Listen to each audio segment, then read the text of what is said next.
Hello, and welcome to our very latest episode of the On Point Gaming Podcast. I am CMoney, and I'm joined by the always lovely Doodle. What's up, everyone? What time is it? Showtime. Happy Thursday. Thank you so very much for rocking out with us tonight. Let's get it. Let's get it indeed. Listen. What a show. Yes. What a show we're going to have for sure. I want everybody to be really understanding right now. Okay. I know you all subscribe to Game Pass, but we did receive a public service announcement. Game Pass is dangerous. Okay. Yes. So I need you to make sure that you're looking at all times. You never know when Game Pass can come out and get you. You know what I'm saying? Seems like a Game Pass is destined to take down the industry. This is what's happening. Of course, these are wise words from an ex-PlayStation executive. And spoiler alert, he thinks PlayStation is doing it the right way. Oh, okay. Yes. Okay. Organic. Yes. You know? Yes. So we will. Oh, music has the answer right here. Ooh. Game Pass causes shrinkage. Make sure you turn off your Xbox completely before any intercourse. Okay. Because Game Pass will take you down. All right. Thank you, music, for that public service announcement. You know, I mean, listen. Yo, the shit that gets said is crazy, but we're definitely going to talk about it. We're also going to talk about the Xbox, yes, being put on quote unquote a hold or being sidelined. End of the world, right? That means it's done, guys. There's not going to be a handheld. It's over. It's somebody took it and went pow, right? It's gone. No, definitely not. We obviously know that that's a load of crap, but we will talk about that as well. And then, of course, you know what it is, man. Xbox Showcase. It's next week.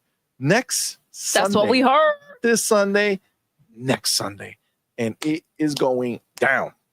Okay, it is going down. Of course, you guys know On Point will be in the building.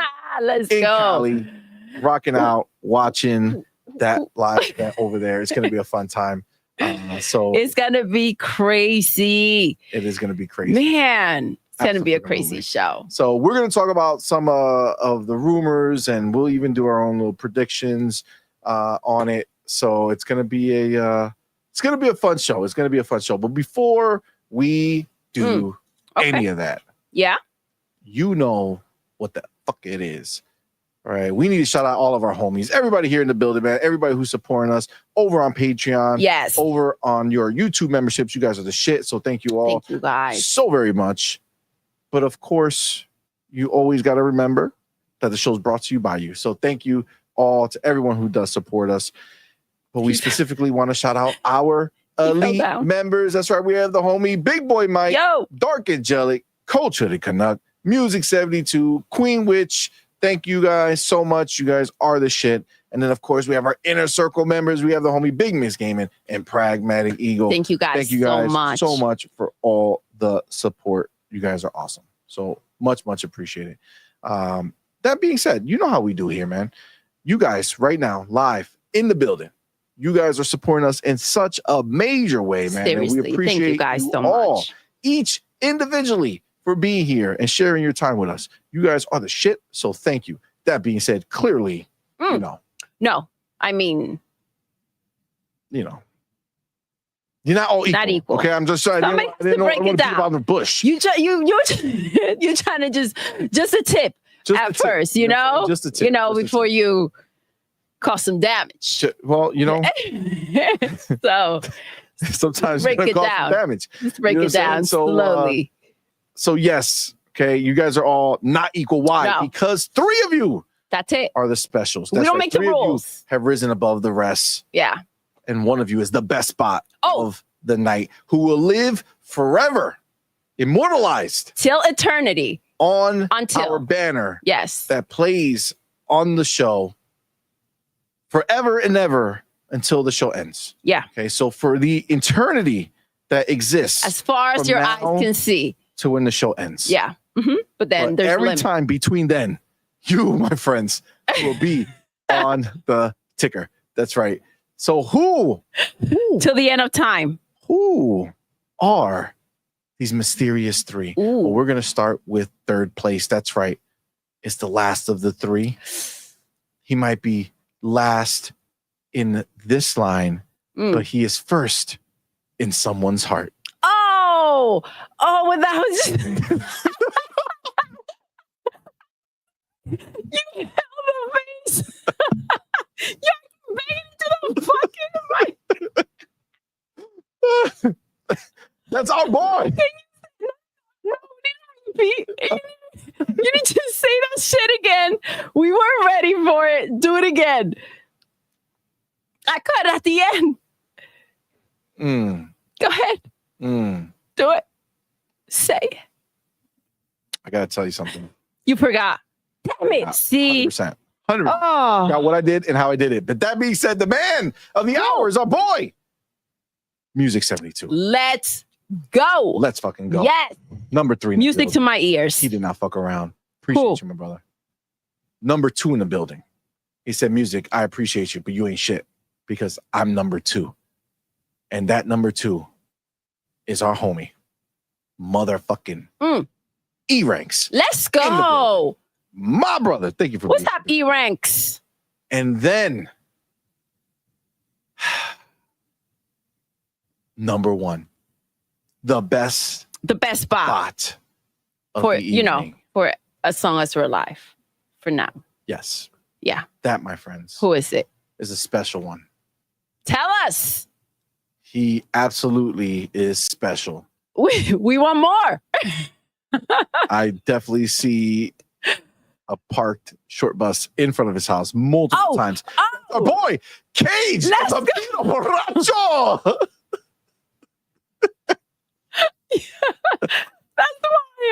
That's wild. A short bus? Damn, see, he couldn't get a whole bus?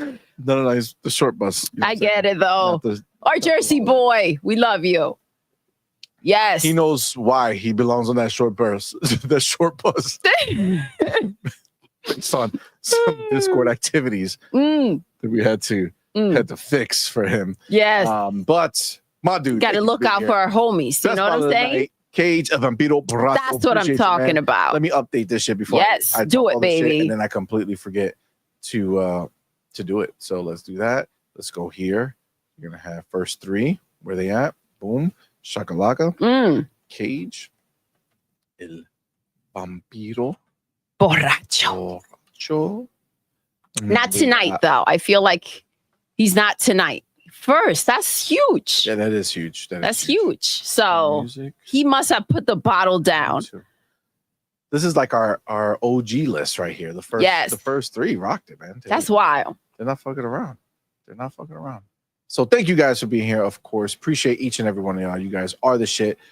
We do see other homies in the building. Of course, we see our boy, Mr. Teddy Keys. Yo! What's going on, my man? Thank you for being here. I see Game Shark. Twinkle, twinkle, baby. Twinkle, twinkle, baby. I wonder who's going to twinkle tonight. There's going to be a lot of twinkling tonight.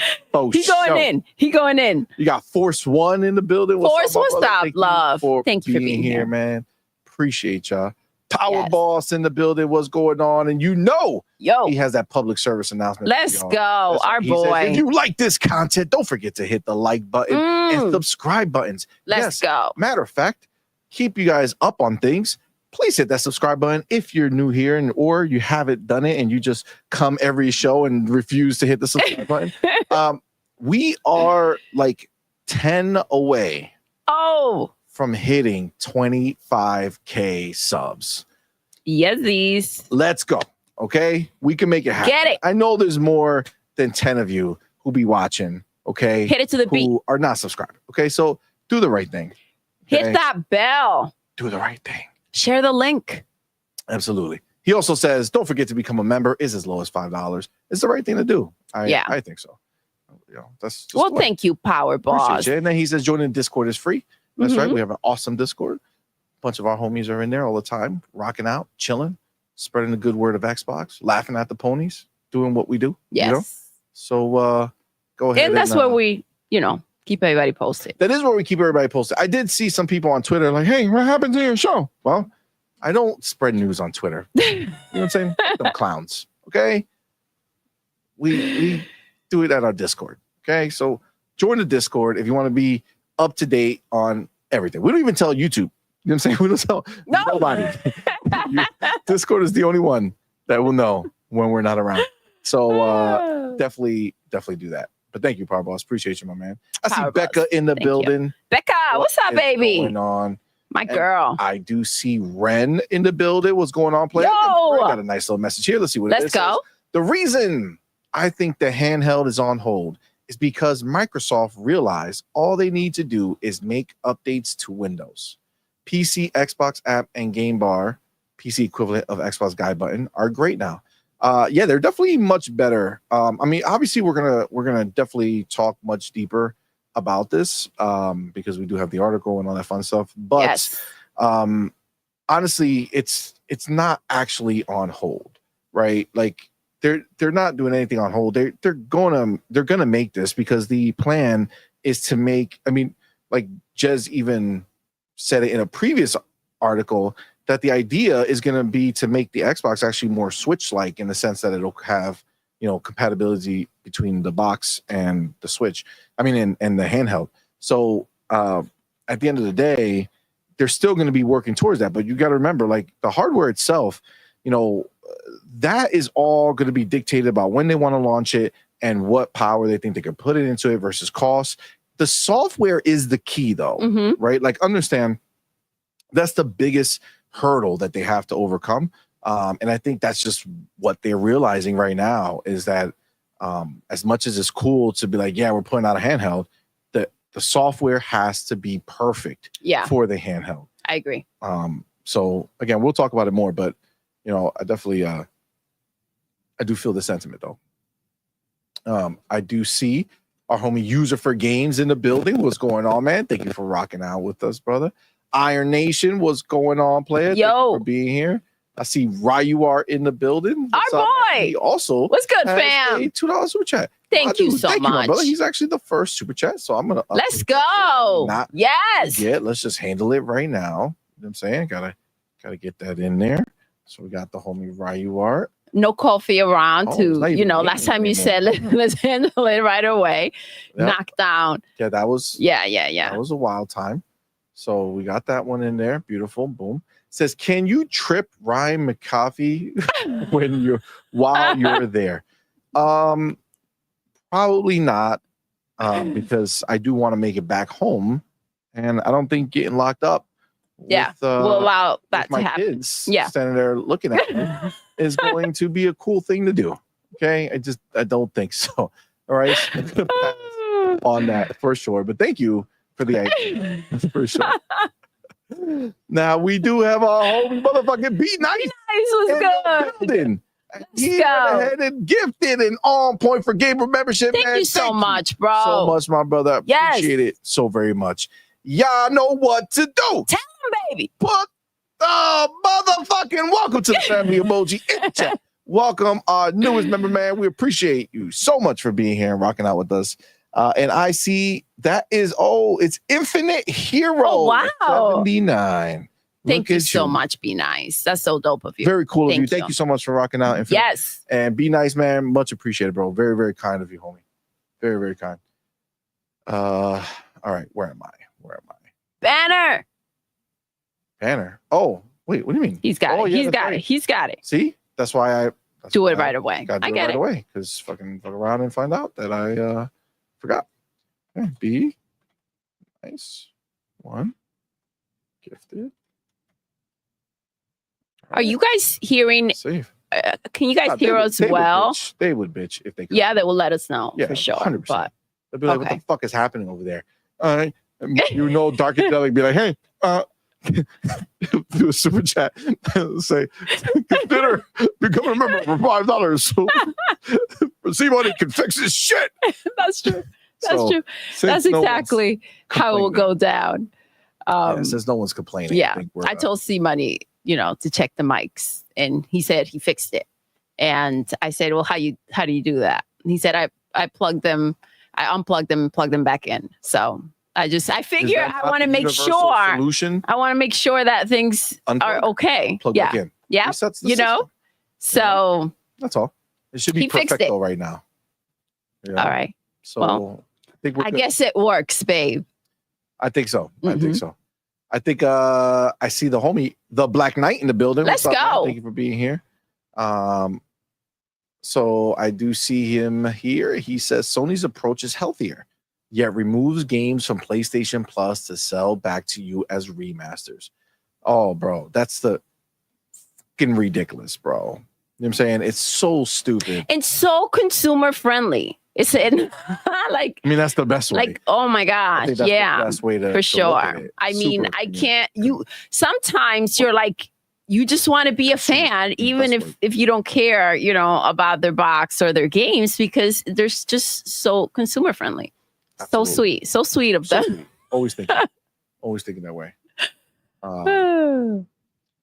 I see Roberto Marks in the building. What's up, man? Malcolm X Lax, what is going on? Malcolm, what's up? Malcolm has completely given up, I think, at this point. He was on a streak. Streak went to shit. He's killing it. It became a streak of shit.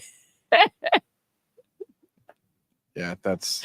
Things have turned. But thank you for being here. Thank you for being here, love. Ender Lord Joe, what's going on, fam? Yo! Thank you for being here, homie. Appreciate you. Who else I see? Mass Hold 1977. What's good? What's up, bro? Appreciate you, man. Thank you for being here. Tool Man 55 in the motherfucking building. What's good, Tool Man? What is up? Oh, Malcolm X says that you're a tech genius. So apparently this is like a big deal. Yeah. So what you did to the mics? That's exactly what I had. Okay. I'm just saying. Now you know. Yeah. Now you don't have to question. Thank you for letting us know. You know what I'm saying? That's all. For sure. I think maybe it was a little bit of sarcasm there, but I think it's just straight on factual. Take it as a compliment, babe. You know what I mean? You know what I'm saying? That's all. I see Devil's Island in the building. Yo, what's up, man? What's up, here, bro? Bonesy. Bunty was good. What's up, man? Thank you for being here, man. Thanks Big B Money in the building. What's going on, fam? Appreciate you. Yes. Ray Chi. What is up, homie? Thank you for rocking out. Who else I got over here?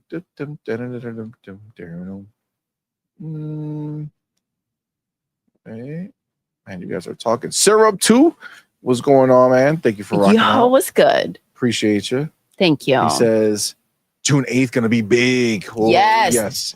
Oh, yes. I also see the real OG says Porter Rock did a video featuring On Point for Gamers. Okay. He sound mad. Oh yeah. We saw a little. Look, I mean, would you I don't know if you guys saw it, because we got to make sure, right? There's a certain level of stuff that happens out in these streets. So I just wanted to make sure there was no crazy shit going on. And so he went ahead and made a video. And watched, the whole segment and had us talk, and then paused, and then gave his spin on how he could make it sound good for PlayStation somehow.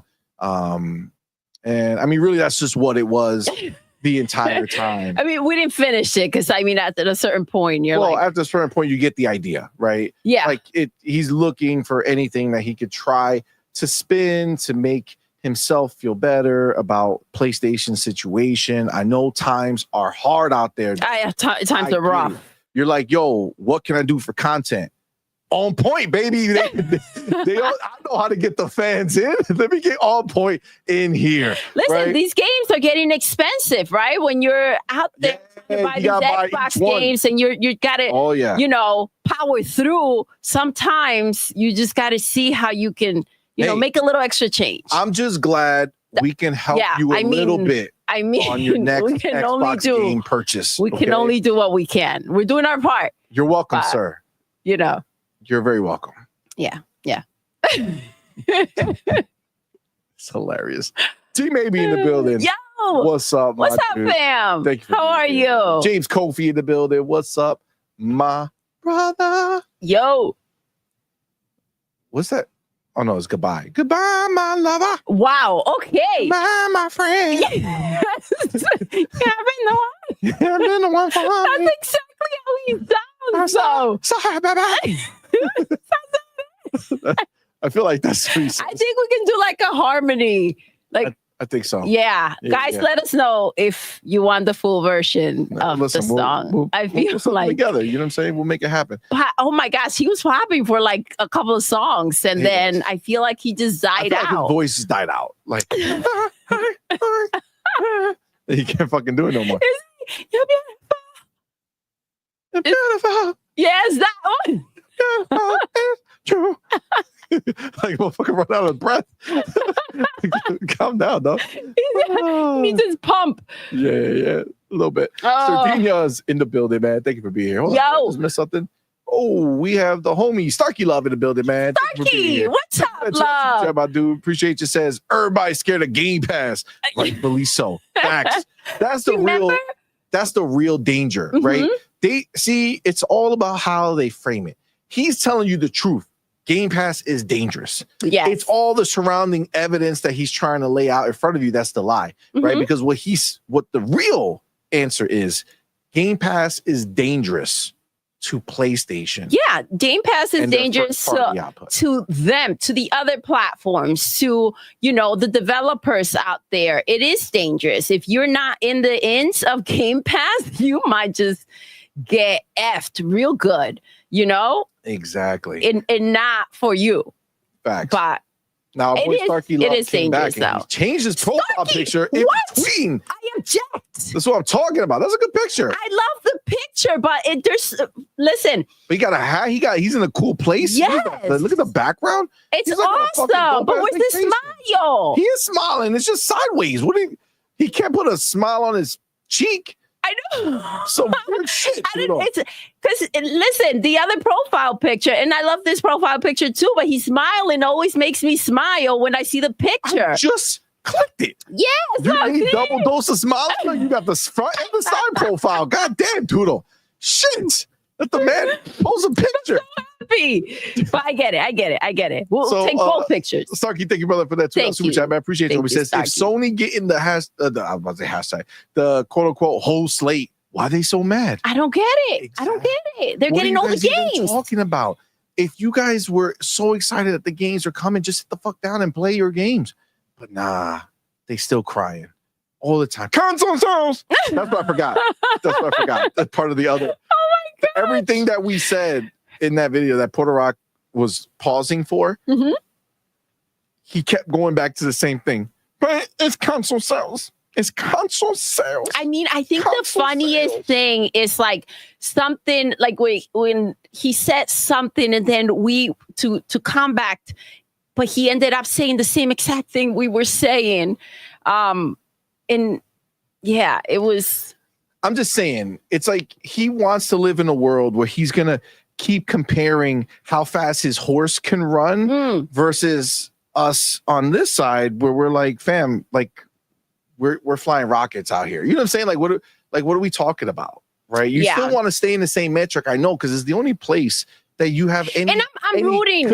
Feeling listen, of genuinely from my soul, I am rooting for those console sales. Oh yeah. I need them to keep on going. See, the lack of understanding that it's, the same relationship.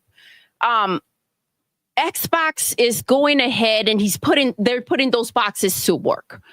We're doing the same thing. Like, we're putting you guys to work so that we can continue to enjoy our Game Pass. So get that extra job, do whatever you got to do, keep it together, keep buying these games, because that comes right back into our Game Pass.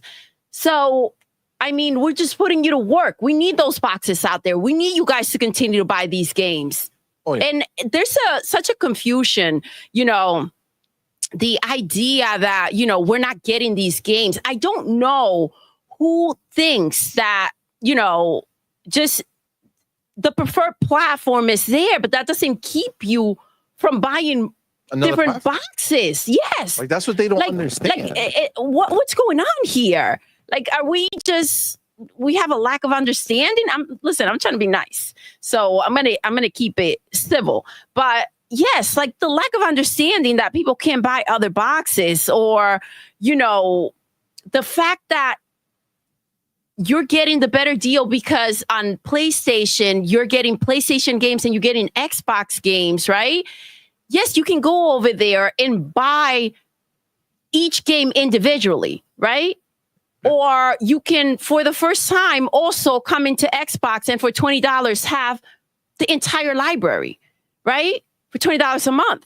So I just help me figure out which one makes more sense. You know what? I realized. That they love to say the words "get." Mm-hmm. We're getting. Yes, we're getting. So, like, if I were somewhere and like if I said to myself, you know what, I'm getting a Christmas gift. Mm-hmm. Okay, I'm gonna get it. I'm gonna go get it. And then the person shows up with said gift for me. And I'm like, yes, I'm getting this gift. And then before they hand me the gift, they say, hey, bro, I'm here with your gift. It'll be $79.99. Does that feel like I'm getting something, or am I buying something? I think that's a buy. That's a buy. Yeah, right? That's a buy for sure. You would buy another console, mm-hmm. right? And be able to buy said games on that console if you so chose. It's crazy because, ponies are ponies, right? We know they're little. Yeah. Right. So we just let this move, right? So obviously, when they're talking to other smooth ones, it all makes sense in their minds. Yeah, for sure. Even there, you see like pony on pony crime, right? Because sometimes they get big mad. Sometimes they get big mad at each other. Yeah. You better not back PlayStation up on this. We're gonna back up PlayStation on this because we saw this. How they go. This crazy. It's fun time. Yes, because didn't we just watch a video where there was a cry about PlayStation with the gas games and everything getting canceled, and then somehow you turn around and there's a video about how PlayStation is winning and everything we're saying it's wrong, and it's like, who let you out the circus? Nobody knows. I mean, look, the reality is that stupid is as stupid does. I mean, sometimes you're like, oh man, I can't go down there. You know what I mean? I can't. But agreed.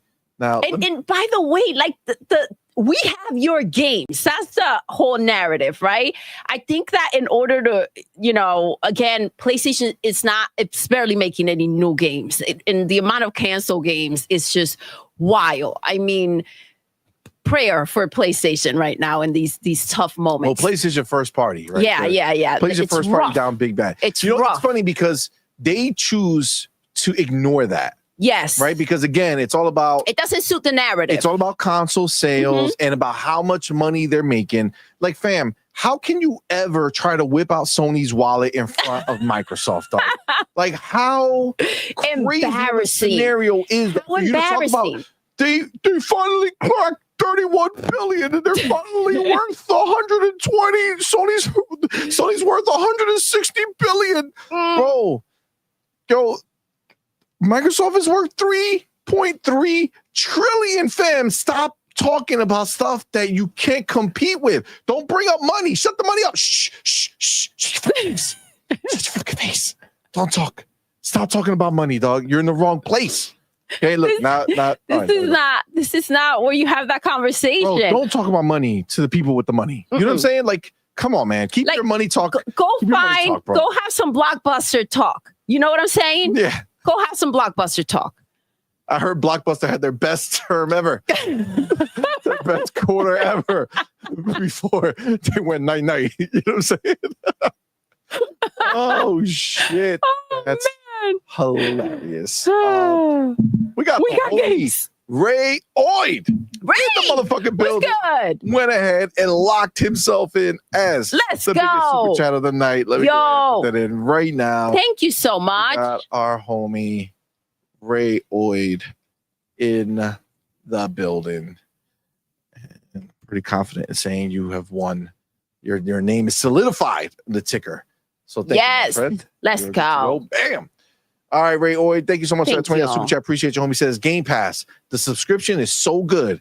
It makes your backlog cry while your wallet breathes a sigh of relief. Yo, seriously though. Facts. Seriously. Facts. You know the shit is that's so crazy. They try to treat Game Pass like it don't mean shit, right? But if we didn't have Game Pass and we were the same as the ponies, all the money we would have spent on these games that we would have been playing, right?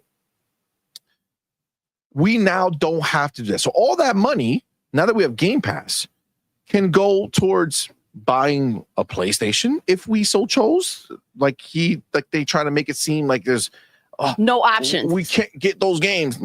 Anybody can buy anything they want. Why? Where's the reason to go and pick up a PlayStation? Well, he said to play all the old games. Oh, all the old games. If someone buys a PlayStation today, they have old games.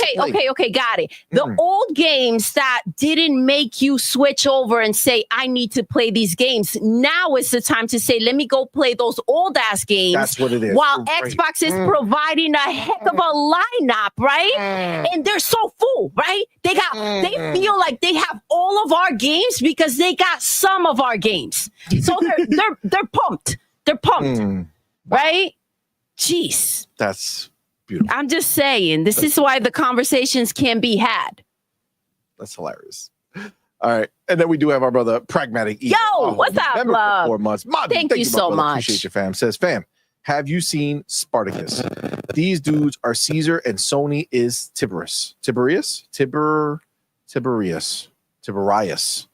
One of those. All of them. The one scene when he handled, quote unquote, handled Caesar, except in this case, these dudes asked for it, crave it. They can't live without it. Well, Prag, I'm not going to lie to you. I have not watched Spartacus. So I have no idea. But if it's good, we can watch it. Is it like 300?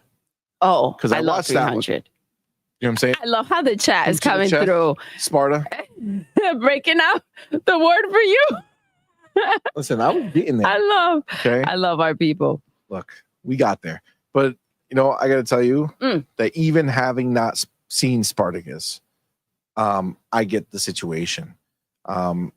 At the end of the day, okay, I'm not gonna lie, I have no idea. Pragmatic says it's as if 300 was a series. Oh, really? Yeah. So Malcolm says a little like 300. So it's a show. Oh, interesting. And Cage wants to know if someone said beer. No. No, we didn't. No, Cage. Okay, so it seems like a lot of people have watched Spartacus. Okay, so where is it, you guys? Netflix Prime.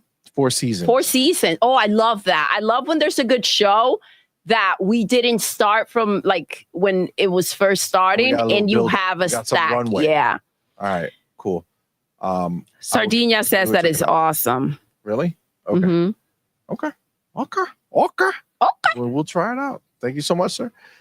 Do you K now? Yo. The broke boy insider with that $2 super chat. Appreciate you, fam. Says they got John Wick ballerina bundle coming to COD. Oh man, yo, that movie looks so good. Yes, that movie looks good. It does.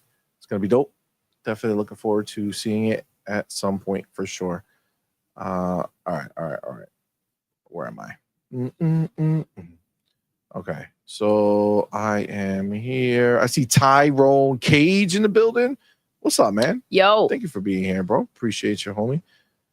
Trey Bone 408. I think I said that, but if I didn't, what's up, fam? Spartan 661 in the building. What is up, homie? Thank you for rocking out with us, bro. Appreciate you. Fillmore Pockets in the mother. Yo, Fillmore, what's up? My dude. Thank you for being here, bro.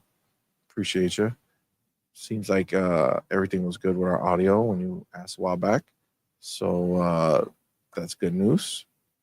You got our homie Pragmatic motherfucking Eagle with the hit the like button. Let's go. Yes. Hit the like button, you guys. Share the link if you can. Thank you, Pragmatic. We only need 10 people. It's the right thing to do. I see Gotham guy in the building. What's up, man? Yo. Appreciate you, homie. Thank you for being here. Amit Kumar. Amit. What is going on, my Happy Thursday.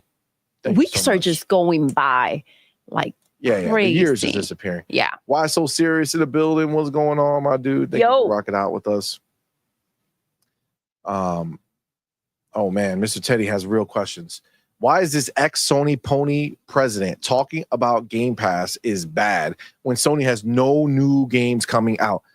Facts, yo. It's funny because when we brought up the idea during the clip that Porter Rock tried to clip us on and talk about, we brought up the idea that there's only one game a year coming out, like that's not enough for gamers, and he completely went right by that. Consoles.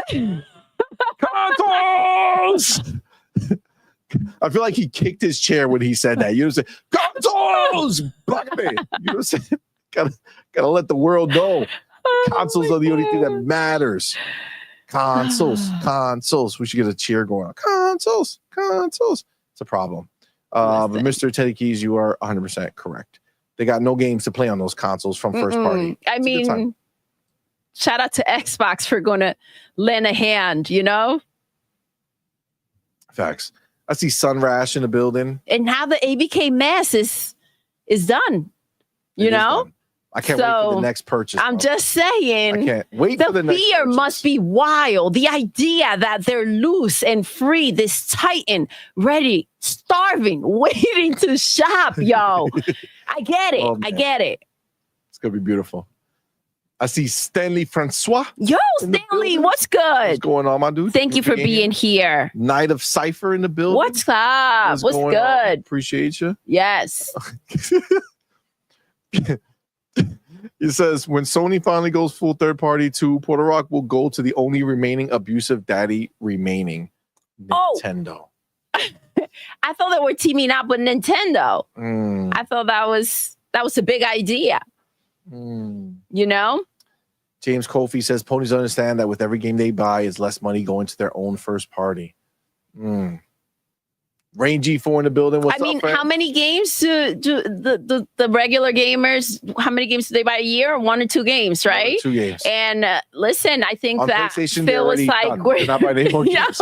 It was like, that money belongs to us. They said, we'll take that. Yeah. We'll take those 1 or 2 games. No problem.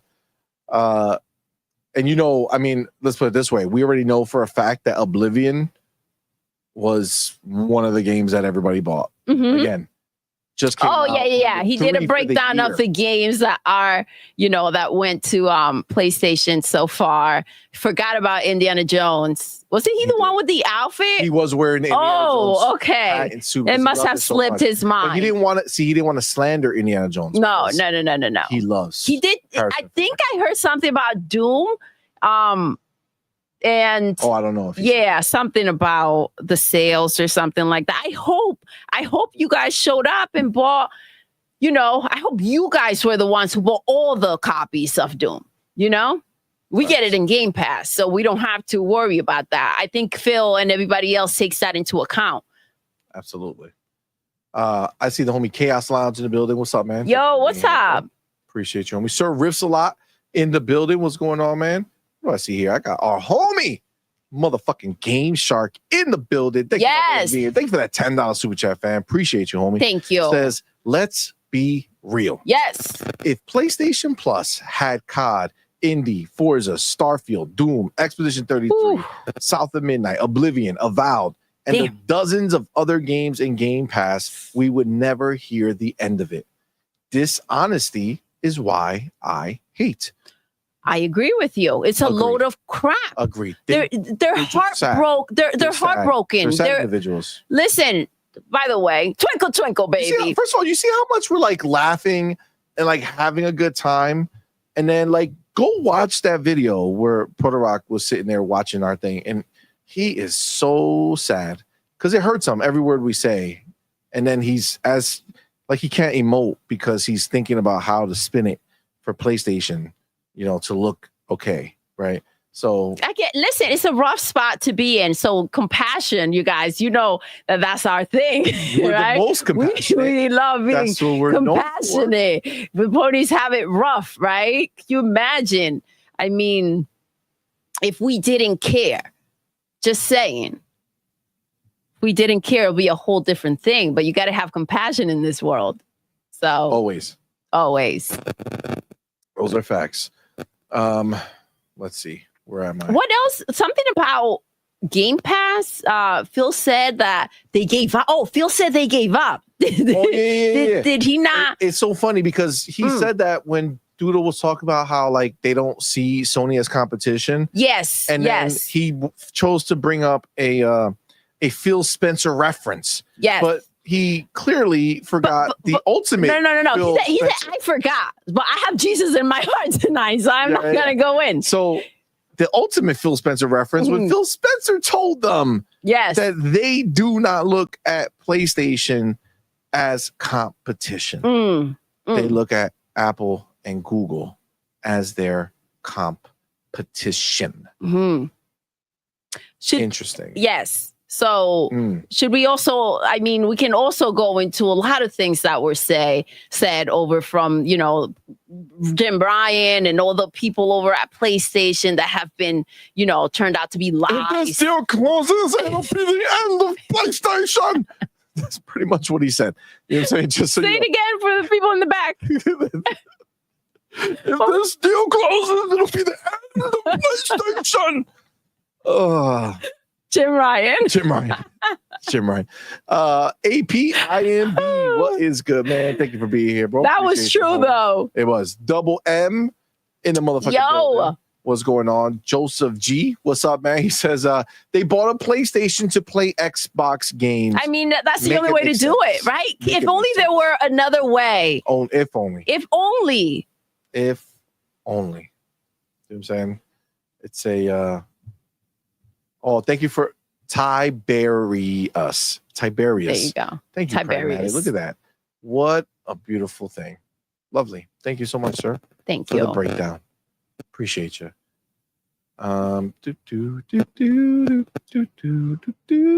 The Duck of Death. What is up, man? Thank you for being here. Abacab72. What's going on, player? Appreciate you, homie. So Duck of Death says that it was a Stars show and was on Netflix 10 to 15 years ago. Okay. That Spartan thing. Well, hope it's still around. Snooky Jackson in the building. What's going on, homie? Thank you for being here. Snooky. Max City Entertainment in the building. What's going on? What's up, love? Thank you for being here, my brother. Appreciate you. Sappho in the building. What's going on, fam? Sappho, what's up? What is up, homie? And Dark Angelic in the building. What's going on, my brother? Thank you for being here. Dark Angelic, what's good? What is up, player? Tell Queen Witch we said was good. Yes. And Mac 22 TH54. What's up, my brother? Appreciate you, homie. Y'all keep bumping into this mic. I'm trying to avoid the echo. No, there's no echo from the mic. You're fine. I figure if I get closer, maybe. Leonard Herrera, what is going on? Thank you for being here. Appreciate you. Vince C in the building. What is going on? Says Game Pass is indeed dangerous. Yes. I spent most of my free time playing games on Game Pass that I had no spare time for games on other platforms. Damn. Seems like it's not worth getting a place. I mean, we've said, like, with the backlog, like, who wants to go ahead and go out there and say, you know what, let me buy a game to have it sit there until, but they continue to feed, right, the situation. So when you continue to get more games and you have games that you're already playing and games are just sitting there, you're still trying to get to, where's the rationale when it comes to spending money to have another game? What, just sit there? He's right. Of course. Absolutely. I see Edward Lafferty. Yo, Edward, what's good, homie? What's going on, my brother? Appreciate you. All right. Guys. All right. We're going to get this party started. We're going to pop this cherry. Let's go. Absolutely. Hold on. All right. Where am I? Let me click this button. Get this out of here. Let me get my chapter ready. Gotta get my chapter ready. Wow. Should probably do this so I don't keep hearing this shit. That was just beautiful, babe. You know, I cannot, you can't take all the credit. Our fans. It's just I gotta give the people what they want. Yeah, I don't know that that's what they came here for. They demand it. Oh, they do. Guys, I didn't know you were all about that voice. Well, Oh, did you hear that that Borderlands dude that said only real fans would find a way to pay for Borderlands 4 at $80? Remember that? Yo, oh my gosh. He apologized. Did he? Okay. Yeah. So listen, the apology, good that you apologize. Maybe you'll mend some things, but the apology doesn't take anything away. You said what you said. You meant what you meant. He figures, F you, go figure it out. And that's not the world we live in right now. So talk about shooting yourself on the foot. You know what I mean? Microsoft is trending right now, by the way. Awesome. Do you look at that and what do you feel about that? About the sorry? Yeah, I don't think we spoke about. I don't think I was here. Obviously, he said it just because they probably said like, go do damage control for sure. Control 100%. But yeah, I don't think it's a genuine in any way, shape, or form. By the way, Microsoft is now 3.4 trillion. You know what's funny? They he had the balls to be pumped that Sony went from like 120 to like 160 or some shit like that, something like that. Like Microsoft went up 100 billion in like 4 days. You know what I'm saying? Like they were just 3.3. Now they're 3.43. It's selective. Who knows what they're comparing these numbers to? All I'm saying is you're welcome for the 30%. Don't make us take it away. It's so funny. Microsoft is trending right now, by the way. So interesting. Activision is also trending right now. It's Sony or PlayStation? Are they trending? Don't even know what that is. They know what the box is, but they forget. Like I'm telling you, these people buy it and then they just put it there and they just play Fortnite. They're like, "What console do you have?" I have Fortnite. Fortnite, guys. That's where I play. I play Fortnite. All right. Sorry, I saw this thing. All right, here we go. Let me see. Hold on, because listen, Tarkangelic, it says that Naughty Dog is shit. That was something else I heard in there about what Naughty Dog is working on, a game that no one's excited about. And it's like, you don't know what Naughty Dog is going to do. It's like, no, you don't know what Naughty Dog is going to do. You have no idea. I mean, that's No idea what they're going to do moving forward. All they do is cancel games you didn't even know they were making. Agreed. It's just sad. What a situation. Agreed. All right. So let me get the Demo in the building. What's up, Demo Flow? Demo, what's going on, player? Thank you for rocking out. All right. Here we go. Here we go. Okay. So I'm gonna get my I gotta share it first. Here, do this, do that, go here, go here. Okay, not interested. Beautiful. Okay, go. And let me take my chapter. I'm gonna take my chapter. Ooh, another song. Listen, I give people what they want. I'm gonna give you what you want. All right. So let me do it this way because fuck that shit. Okay, done. Here we go. All right. Get it, see. So first chapter, and I think we understand the situation here. Put it up. That's right. Game Pass is dangerous, y'all. Shuhei Yoshida warns subscription services could become dangerous for developers. If the big companies dictate what games can be created, I don't think that will advance the industry. First of all, I don't even understand where this entire thought comes from. Big companies dictate what games can be created. So does Netflix dictate what movies and shows can be created? I'm not really sure. But let's before we go in, let's read what he has to say. All right. So this is from Game Developer. They did an interview with him. Okay. So we'll read it and we'll see what this is the actual source, right? So this is not from other people taking their spin on it. This is the people who interviewed them. So former PlayStation boss and indie advocate Shuhei Yoshida believes the rise in potential dominance of subscription services like Xbox Game Pass could become quote unquote dangerous for developers eager to push the envelope. And to be clear, there are no other subscription services in gaming outside of Xbox Game Pass. Okay, just to be clear. So there's no one else that he could be talking to. Yeah. I mean, I think everybody else is getting affected by it, but that's their problem. Why don't you come up with your own? Oh, that's right. What games are you going to put in there? Facts. Marathon? You know that's going to be Concord? a banger, babe. You know it's going to be a banger. Don't put that out there, okay? It's going to be a big banger. Don't give him any ideas, right? Shit, come on, man. All right. So, speaking to game developer at Gamescom, LATAM, don't know what that is, but sure. The industry veteran explained subscription services are great if you're allowed inside the walled garden. Oh. Question.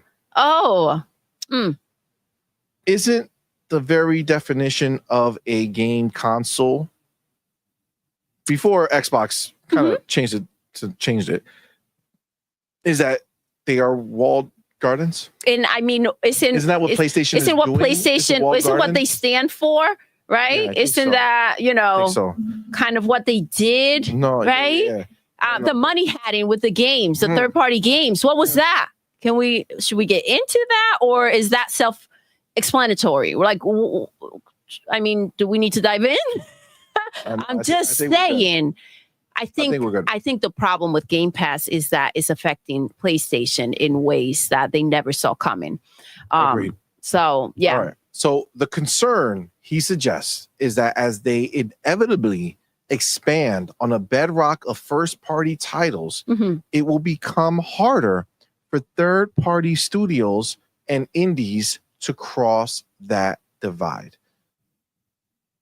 That's funny because they're still going ahead and making deals and bringing games into Game Pass. And not only are they making these deals, they're not making these developers not put their games on other platforms. They make the deal and go ahead and sell your game and put it wherever you want. So it sounds pretty developer friendly, right? So like Microsoft literally doesn't have any games that are locked to Game Pass. Every game is purchasable outside of Game Pass. So how would they be creating some type of That's a tough divide one that can't be crossed? I wouldn't know. See, I wouldn't know. I think what he's really saying is for anyone who's not in Game Pass, that's a rough spot to be in. Yeah, like if your game's not good enough to get into Game Pass, shame on us for not allowing you in. But also, I really think his concern is for PlayStation. I agree. Because he's saying like, bro, why would people buy games if they can get them all in Game Pass? Exactly. But I thought the people said that they don't want to rent games. They don't want to rent games so yet, but they're also not buying games, right? Unless they're Xbox games. So, I mean, that's a tough situation to be in. I'm just saying, if I knew the tables were going to turn. At some point, Game Pass developers were going to go ahead and aim and try to be in there because that's just the way to go. According to some reports out there, though, Game Pass is bad for developers. Is it not? Right? I mean, so which one is it? This is what he must be alluding to. All right. So he says, if the only way for people to play games is through subscriptions, that's really dangerous. Because what type of games can be created? What type of games can be created will be dictated by the owner of the subscription services. Okay. So he is hypothesizing an idea where Microsoft says, you know what? We're sick of money. We're going to force everybody into Game Pass or else they'll just leave. They're afraid of what could come next, I'm assuming, right? Of what why can would happen. Microsoft want to get rid of additional revenue sources? This is why, let me tell you something. This conversation right here that we're having shows you why Sony is still 150, 60, whatever the fuck it is, billion dollar company, and Microsoft is $3.4 trillion. Yep. This is the level of stupidity that exists within that bubble. Absolutely. This is why Sony and the ponies that follow them are all smooth. You know what I'm saying? That's why they're on the smooth side. Flat earthers. It's just what it is. Because why would a big company, a massive $3.4 trillion company say, you know what's the best thing to do is to make it so that we cut off the people who refuse to buy a subscription to Game Pass? Why would they ever do that? What benefit would they have? Does it make sense? Yes, the only person that benefits are the gamers who choose to do Game Pass. Yes. Outside of that, there's no risk. The only risk is for PlayStation to look inadequate.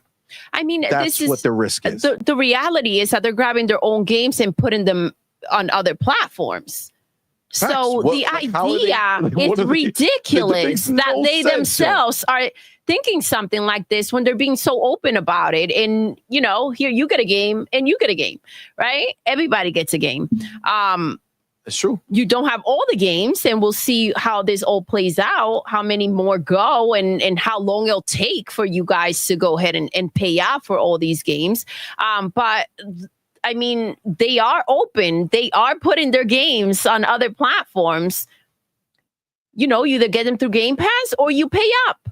The option is there. There's nothing hurting. Is he mad about the fact that people are buying these Xbox games, but they're not showing up for the PlayStation games? And here we go. We have a freaking graveyard of freaking games that keep getting buried by their own freaking developers. Is that the problem? I think it is. We said it before, right? We said this is a detriment to the PlayStation first party. for Xbox to go in there and have these developers experience quality games, this is going to be a problem. Facts. 100%. Let me get some of these super chats before we keep going. Cage, what's up? El Vampiro Porracho, member for 13 motherfucking months, my homie. Ya tú sabes. Thank you, my brother. Gracias. Appreciate you. Thank you, Gage. Says ponies are like the ugly girl that's not asked to prom. Oh, shit. Dancing alone like a junkie in withdrawals for attention. I still matter. Yo. Look. Wow. Oh, my God. Holy wow. Shit. That is. Wow. That's a fatality. Oh, that is the sharpest thing I've heard you say, Cage. That's real. Holy crap. He's out for blood tonight, this Vampiro.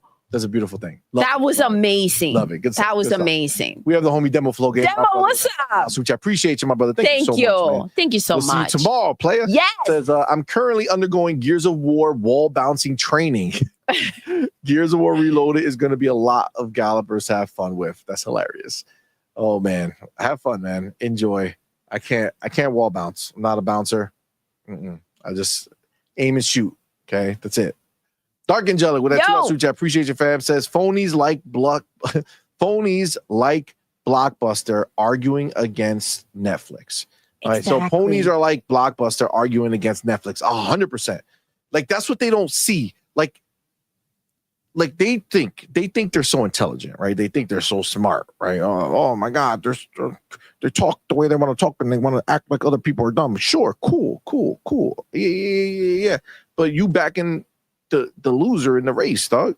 You're literally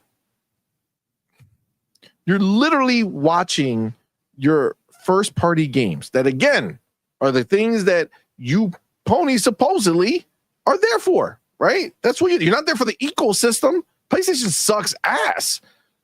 There's nothing exciting about the PlayStation ecosystem. Nothing. You get no benefits.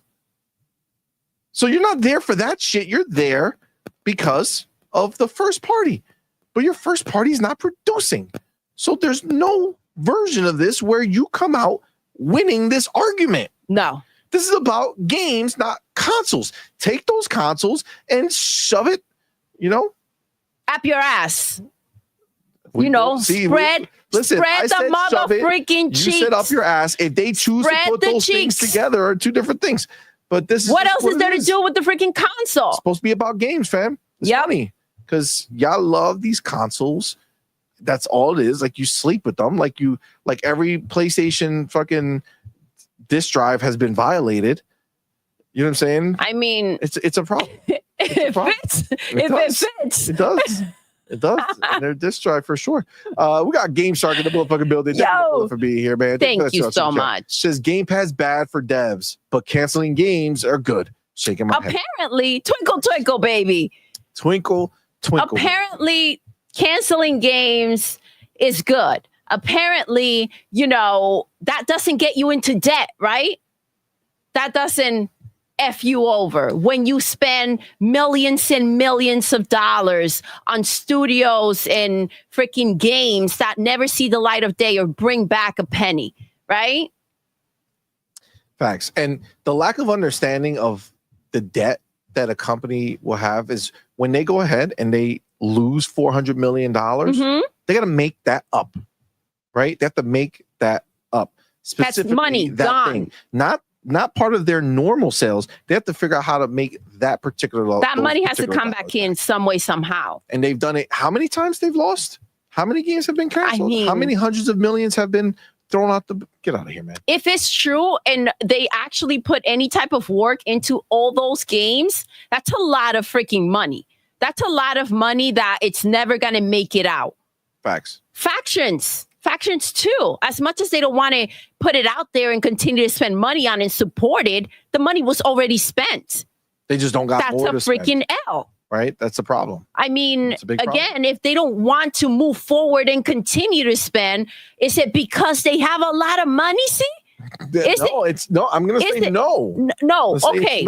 Okay. Got it. Yeah. Got it. We do have the homie Fontus Archer. Yo. Appreciate you, homie. Thank you for being here, Thank you for rocking out, baby. Appreciate you. And thank you so much. Says, rather interesting propaganda from Shuhei, given the latest news of studios like Arrowhead no longer want to just be locked to releasing games on PlayStation.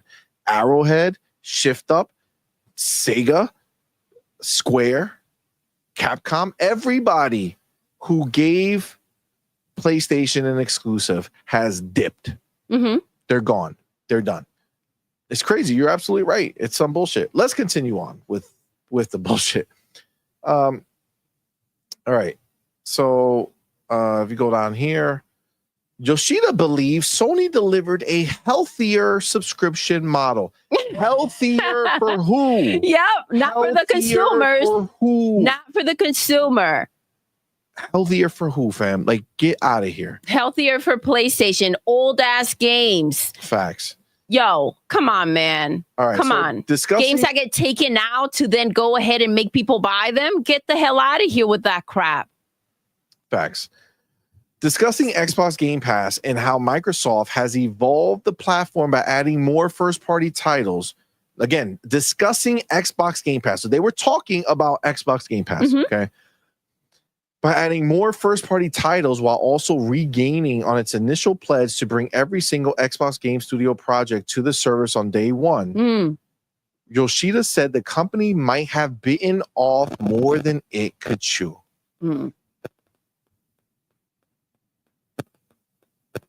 Wait, what's regaining on its initial pledge? What are they linking to over here? Hold on, really quick. Oh, wow. What a stretch. Okay. So he was talking about how the Ultimate has day one and then Standard doesn't get day one.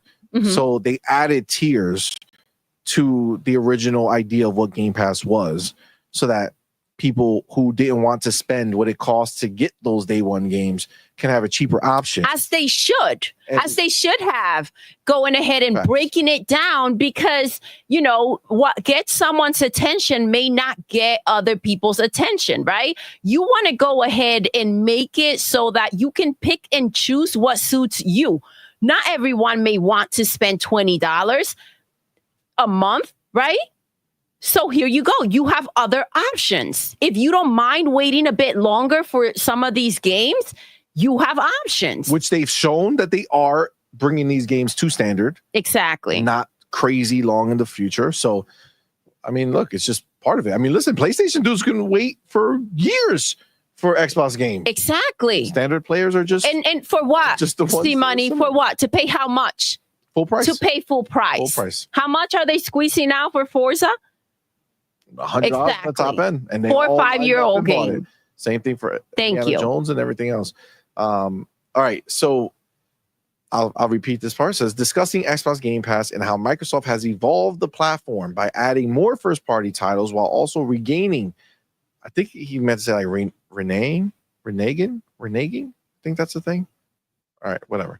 Regaining on its initial pledge to bring every single Xbox Game Studio project to the service on day one, Yoshida said the company might have bitten off more than it could chew, while acknowledging his own bias as a former PlayStation exec, because that doesn't immediately wipe the credibility to what he's about to say. Yoshida suggested Sony's take on the subscription model through PlayStation Plus, which has seen the company make major first-party titles available to subscribers, but only after a traditional premium release. I think that they're big mad about the fact that Xbox is no longer following PlayStation steps, right? They're doing their own thing. And this is obviously ruffling feathers out there. Even people that either he got a nice check or people that this no longer applies to. It has to be concerning not knowing what their next step is going to be and seeing how they always have a plan for what's next, right? How they're going to move forward. What's their next move? To have these games ready, right? We're hearing about these games, but these games are ready to go right around the corner. This is not something that, next year, 2 years from now, we're planning to bring this or do this. They are kind of speaking and then making it's their truth. So there's no what if, let's see, things up in the air. I think the idea that Xbox is no longer in the shadow of PlayStation has everyone very concerned. The fact that PlayStation, it's just trying to keep up and trying to go ahead and just get one game out, and they just keep getting slapped down. I think that is a pathetic situation to see, especially when you were a part of it right from the beginning. And you're seeing that they're running out of oxygen, and potentially that brand that you helped build won't be around for much long. So. Facts. Agreed. It's just truth. Let me get our boy Spartan 661. Spartan, what's up, love? 15 Thank months. You so much. Thank you, brother. Appreciate you, man. Says the difference between Sony and Xbox, the games that are produced are now. Xbox leads and Sony will never be able to catch up. Stupid ketchup packet. Facts. Facts. They would never be able to catch up. That is the truth. There's literally no version of it where they would never have the output. And that's just what it is. They can't. They can't even figure out what their own, people want. And then when they don't even want to listen when they do get spoken to. They're out there. Bungie is stealing art. You understand the situation that they're in? It's ridiculous. Big facts. All right. So, okay. So Yoshida suggested Sony's take on a subscription model through PlayStation Plus, which has seen the company make major first-party titles available to subscribers only after a traditional premium release was perhaps healthier. Again, to be clear, this is only healthy for one group of people. PlayStation. And that's PlayStation. Yep. Okay. Saying, I think it's healthier if we make you pay $70 before we put, or $80, whatever it costs, before we put the game into our PlayStation Plus subscription. Is that healthy for us? Way healthier for you, gamer. It's not. We're just trying to help you spend your money. Mm-hmm. You have so much of it just sitting there looking stupid. And use it and buy our game. It's crazy. And then we'll That's the mentality that they have wrapped around these developers, where they actually believe that that's what works best for them. That's the right way, guys. That's the right way. That's the right way. We should pay. I do have some money. And then get for free. But hold on. We're going to pay and then pay a similar subscription price as Game Pass for PlayStation Plus to then get the game free later. Buy the game and the subscription, and then eventually that game will come into Game Pass. But you better play that shit quick, because it will most likely leave at a certain point. Oh, for sure. As soon as they want to remaster it or rebundle it, the game will be gone. Which they do basically every 6 months. Oh, about. Right around the clock. I mean, you can expect it with the same handful of games. Because they don't have much of a selection. The idea that Shuhei is out here speaking crazy. And by the way, I have to say that, healthy is what works for you. Right? Just because PlayStation can't come out here, I don't think that is healthy with the amount of games that they have. Obviously, there's not a world we live in where PlayStation can have a subscription service like Game Pass, right? So obviously that wouldn't be healthy for them to go ahead and do. That doesn't mean that, the trillions-dollar company can't go ahead and pull that off. And that is actually healthy for them to have so many people on freaking every month paying up, right? Every year they have games that go ahead and are still on the top 10 chart, right? We went over those games the other day, CMoney, and how many do they have? Like 5 games up there? Absolutely. Come on, man. it's crazy. But again, Shuhei, who came out here the day that he was his last day of work, ready to like speak up about PlayStation and how, you know, things have changed, how they pretty much threw him down to the basement. And now they've just put him in a situation where he can't even be there anymore. Understanding that, you know, the new way that they're doing things is not the way that he kind of saw things going, and now he's out here talking on the other freaking extent of it, and this is just funny and silly to me. You can't come out here and trash the leader of the people guiding the ship, or saying you disagree with the way that they're doing things, and then come back and say, yeah, PlayStation, they're the ones doing it right. Didn't he also praise Phil on his way out? Yeah, I think he like was saying, just keep doing what you're doing butthurt or some shit. and he would, yeah. So we know, Shuhei, we know what you're on. Facts. So let me before we go further, we do have the motherfucking homie Spartan 661. Spartan, my dude, went ahead and gifted 5 so much on point for gamer memberships, man. Thank you so much, my brother. We really appreciate you, bro. Y'all know what to do. Tell him, baby. Put the motherfucking welcome to the family emoji in the chat. Yes. Welcome our newest members, man. We appreciate each and every one of y'all for rocking out with us. Let me see. I see Seth Garfinkel, 50th, Luke Skywalker, NGC, Nelson's Gaming Culture, and Skywalker UAV1. Woo. Appreciate you guys. Welcome, thank you so guys. And Spartan 661, thank you so much. Thank you. Absolutely. And Spartan, man, you're the man. Thank you, my brother. Let me go ahead and update this real quick because I ain't gonna slack on my Mackin. You know what I'm saying? Gotta get this right. Gotta get it done. Come over here. Be nice. Appreciate you, fam. Spartan is now done 5. Gifted. All right. Beautiful. Okay. There we go. Lovely. And I do want to let me go here. Nope. Where is it? Roberto Mark says it's Xbox time to dominate the Switch 2 store now. And they will. It's going to be beautiful. It's going to be beautiful. For the third parties, they will be the most dominant third party on the Switch, which is going to be glorious. Yeah. The question is, when Call of Duty goes over there, what happens to the Switch charts? Mm-hmm. Don't know. We'll find out. I guess we will see. All right, let's continue on. Says, I believe the way Sony approached subscriptions is healthier. You know, not to overpromise. That's what us gamers want. We don't want overpromising. We don't want to feel like we're destined to get amazing things from you. We want to realize and acknowledge that you guys are trash, and any scraps we get from you, we should be thankful for. You're right. Don't overpromise. Sony, don't overpromise. And to allow, hold on, I love this. Oh my gosh. To allow people to spend money to buy the new games. Tell me you a stupid hoe without telling me you're a stupid hoe. There you go. Let me ask you a question.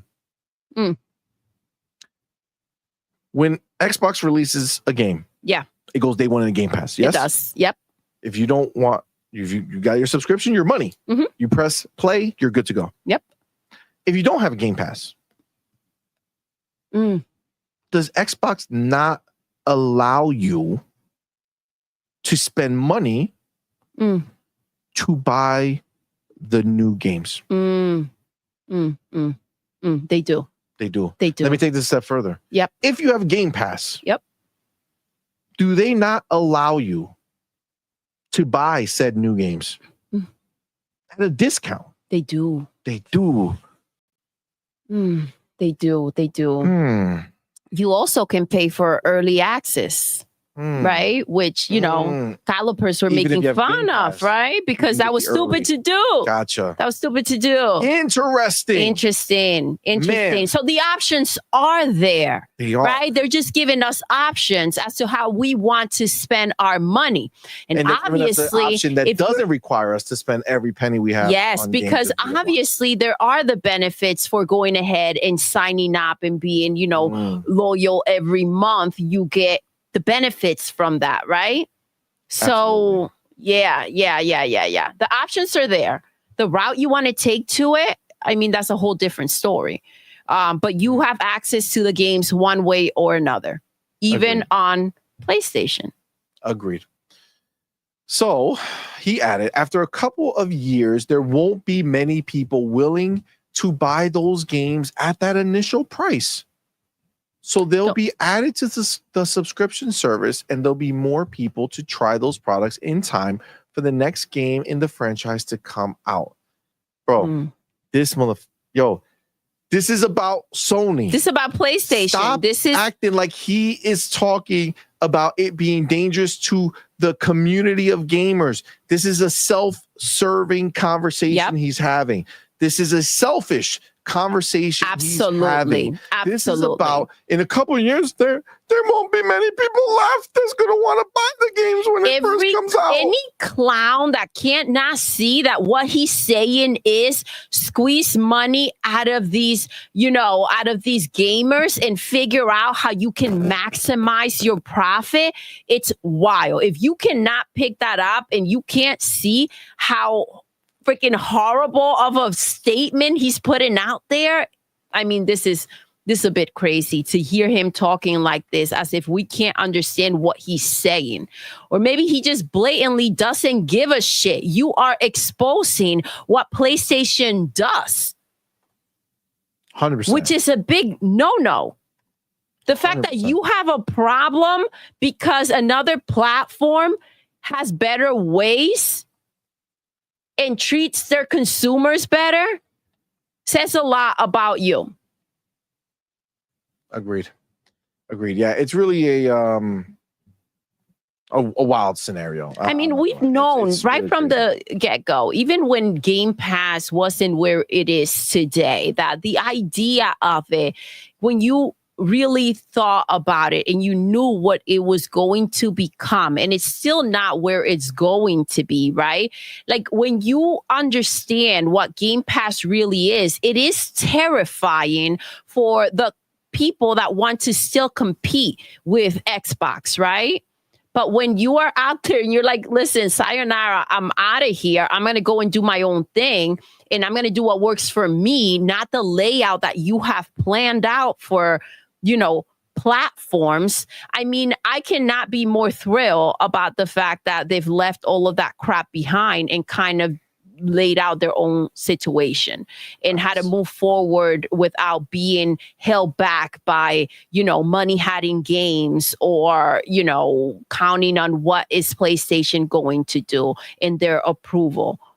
Yeah, it's real crazy that they're just out here in the open saying this shit.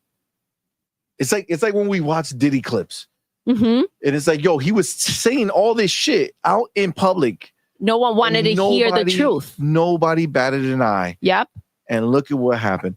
This is what Sony does. They come out here, they tell you to your face what you mean to them and what you are. And look, they just say it. They don't give a shit. Keep spending the money. Go do it up, man. Live your best life. I love it. Good for you. All right, let's continue. Although he feels Microsoft might have made an initial misstep with that day one pledge, Yoshida said the company has excelled in other areas. He described Microsoft's approach to backwards compatibility, which saw the company make it possible for Xbox Series X and S owners to play thousands of original Xbox 360, and Xbox One titles, as smart and very well planned. They must have put a lot of engineering effort into achieve what they have done, he continued. Microsoft wasn't the only company to receive plaudits during our chat. Yoshida also took time to praise Nintendo for slapping 2 controllers on the Switch and Switch 2 to enable multiplayer functionality straight out of the box. That's so smart. It's in their DNA to cater to the needs of family and friends. Okay. I love how he chose to close it with like something nice, right? To go ahead and make it seem like it's not absolute jabs that he's taking. Because these are fighting words, in my opinion.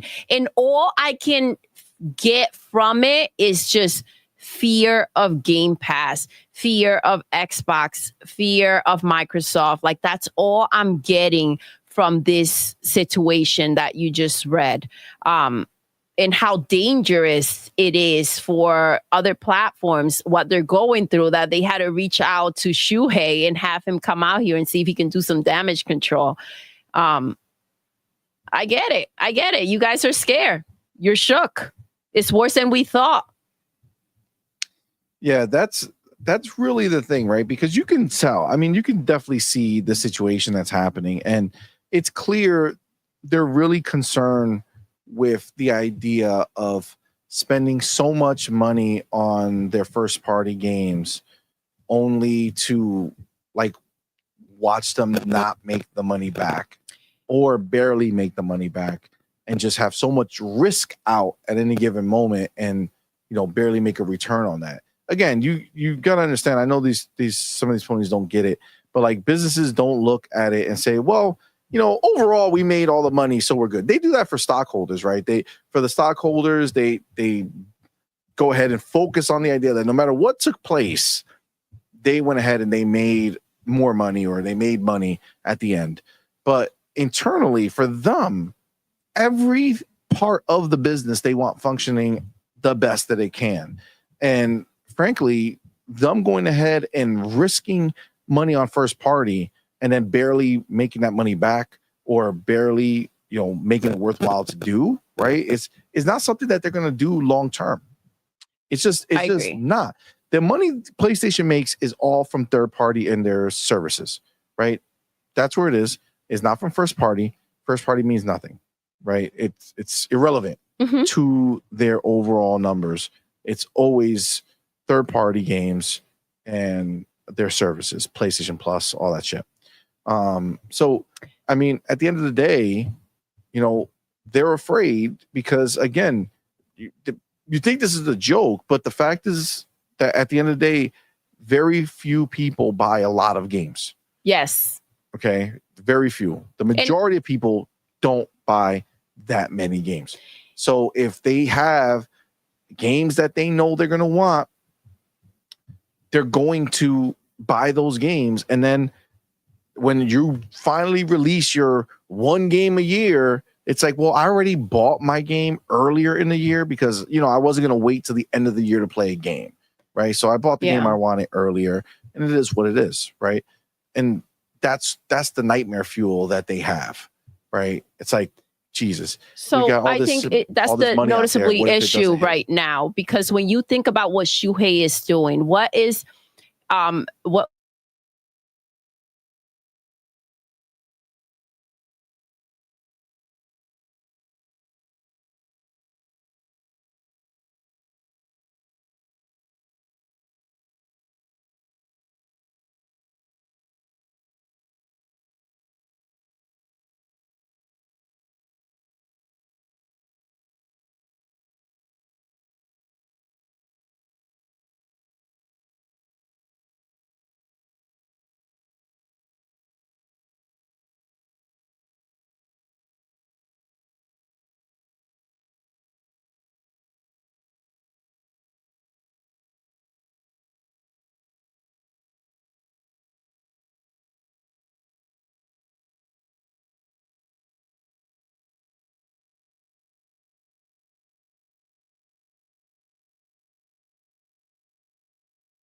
PlayStation platform, you are exposing. Yes. You've been muted. Get the fuck out of here. That whole time. Are you wilding? I was having a deep conversation with my homies. Bro. Or not, apparently. There was no conversation. What did you do? I hit mute like an ass. That's wild. Understand. Remember that they're connected, love. They are connected. I apologize to you guys because wow. Okay. So I'm gonna get back to making my point and trying to because you gotta restart the point because they heard none of the point. Guys, I'm so sorry because he set me up like he has a different setup for me now, so I can't see the chat unless my head is fully turned. And that was so I couldn't see you guys. I was like deep in this conversation. I think that was my bad. That's wild. Get him, chat. I apologize. Divorce lawyer says archangelic. Wow. It's all right. I know you feel bad, but sorry about that. Okay. This is the problem, though. We're talking about something that is kind of being exposed, and it's really dangerous. I have brought this up before about how damaging it is to the PlayStation brand, the fact that these Xbox games are on their platform. Shuhei is coming out here and saying all of this at a time where Xbox, right, is currently putting a nice chunk of games back to back. Yep. Maybe games that they didn't expect that will hit their platform, and maybe not so quickly. So what is dangerous and what's a problem here is the fact that you think about Xbox and you think I can get Game Pass for $20 a month. If you want 1, 2, 3, 4, all of these games that are being put on that PlayStation platform and you start mathing the math, that's where you're going to understand the difference. And that's when it becomes a problem. So it is a whole different situation when you don't have access to these games or an option to have them, to say, I don't want anything to do with Xbox and their games are garbage, right? But when you see the games there lined up and you see them at the PlayStation Store hitting that #1 spot every time a new game is about to drop or is up for pre-order, and you're tempted and you're seeing the trailers for the game and you're like, okay, well, if I buy these games, how much am I going to spend? I think that's where the issue comes in. And I think that that's where PlayStation, having all these boxes out there, that's where that extra layer of fear comes in. Are people going to go ahead and are we going to be the dominant box for the next gen? Or are people going to catch on with the fact that they should probably be getting an Xbox and getting all these games day and day in Game Pass for $20 a month? That's there's a lot of weight, and these scalpers want to take it as a joke. We have your games. It doesn't mean anything on our box. You can play PlayStation and Xbox games, but when you start realizing what's going to happen, when you start seeing the amount of money and paying attention to what you're spending, and let's not forget the little situation with Steam that's going on. I mean, potentially all of their games that are on PC, it seems like there will be an option. I'm not sure that they're going to sell as well as PlayStation hoped, but the option seems like it's going to be there. So I don't know. I think, again, like I said before, a lot of fear. You guys are getting my second round of this conversation. So I'm sure I missed some points because we were really bonding, you guys, as you couldn't hear me. Maybe you guys can lip read and play back the conversation. Again, thank you, CMoney. That was my fault. Where's El Vampiro Borracho? He did this to me again. You believe this? I think the borracho part came to life. You know what I'm saying? But I agree with you with everything that you said. I mean, at the end of the day, this is not the world that PlayStation was hoping to wake up in. You know what I'm saying?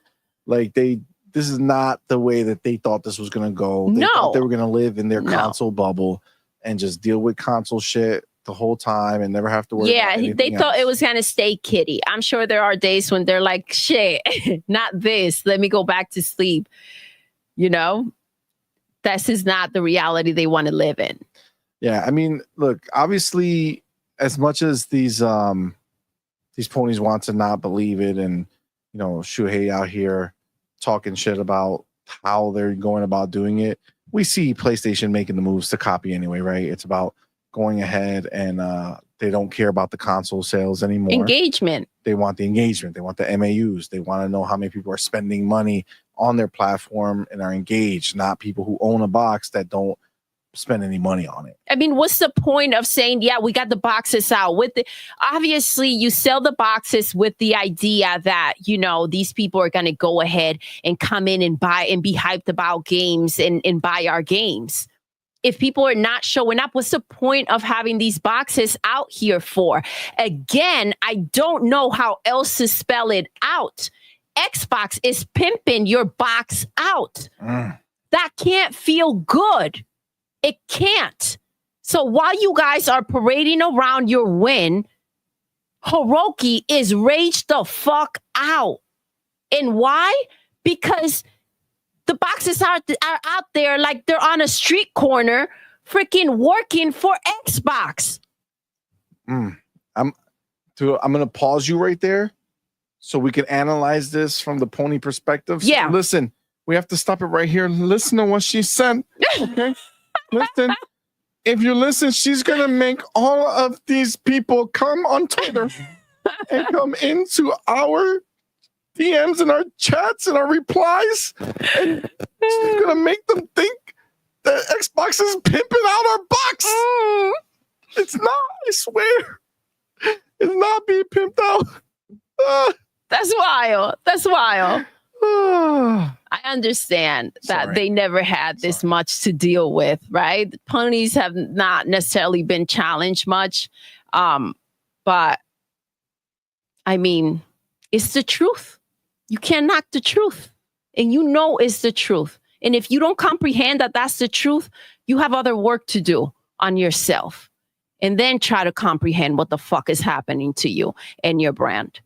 You guys should have been kicking and screaming a long time ago, stating what the issues were instead of going along like a bunch of bitches, thinking that this was cool and this was okay. Facts. It's a simple thing, right? They should be saying, who the fuck cares about how many consoles you sold, Sony? When am I getting these games? When am I? You should be ashamed to be one of those clowns that sat there and bought that box, it being your only box, sitting there like a dickhead waiting for games to come. I would be raged for the games to fuck. I'll be raging the fuck out if that's the only console I freaking bought and Naughty Dog was out there just playing around, making factions too, and it never saw the light of day. And then I'm pissed about Intergalactic and Ghost of Yogurt. It doesn't have the protagonist I was waiting for. I mean, come on, man. Marathon's a shit show. Concord didn't make it. Tell me. Facts. I'll be pissed. We would all be pissed. Like, where the fuck's the games? Right? Where are the games? And I'm not saying be mad. I'm saying just keep buying Xbox games. That's it. Just you know? keep doing it. That's it. Do the right thing. Let all your followers know that Xbox has released their games on PlayStation. Yes. And that they should go out in droves to purchase them with full price and show Xbox that you mean business. Stick it to them. Yeah, show them what is supposed to be happening. People should be buying their games. Facts. You know? We have the homie Abdel. Abdel was good. What's up, my dude? Member for 7 months. Thank you, my brother. Appreciate you, homie. Says Shuho, still salty, got his ass thrown. Want new games? Buy remasters. That was some clown ass shit to say. Totoki is the homie, making SIE go third party, starting with Lego the hoe. Fuck that shit. Fuck the ponies. Fuck the ponies indeed. Remember when Shuhei said, yeah, if you guys want new games, keep buying the remasters? You buy those remasters. That's the only way they're going to make them. That's the only way. right. That's Yeah, the you're only right. way. You're right. The PlayStation way is what we need. We need a world full of remasters, the same couple of games back to back to back to back, and just hope that someday they'll let us know that a game is releasing that we actually want. Facts. We have the homie Cypher type. Cypher, what's good? Here, homie. Appreciate you, fam. With that $5 super chat, man, says, remember that scene in Forrest Gump when he was speaking in Washington, dropping knowledge about the Vietnam War, and the army guy pulled the plug? Oh, I vaguely remember. I don't remember the freaking scene. I remember him running. And then, run, Forrest, run. That's a different part, but yeah. Yeah. That was real wild. So are we suggesting somebody should pull the plug on Shuhei? Just pull the plug. Pull the plug. Stop the bleeding. Fuck the speech. Right. Sit down. The homie Ryar. What's up, Thank you, my brother, for being here. Thank you for that $2 super chat. Says, thank you. Sorry, gonna have to time you out, CMoney, for muting. Oh, that's my boy. Thank you. I mean, thank you, love. It's deserved. Thank you. Deserved. Yeah, you earned that one. That's wild. That's disrespectful. It was wild. Yeah, it to really me was. and the chat. Yeah, I feel bad. Sabotage. It's CMoney a pony? That's crazy.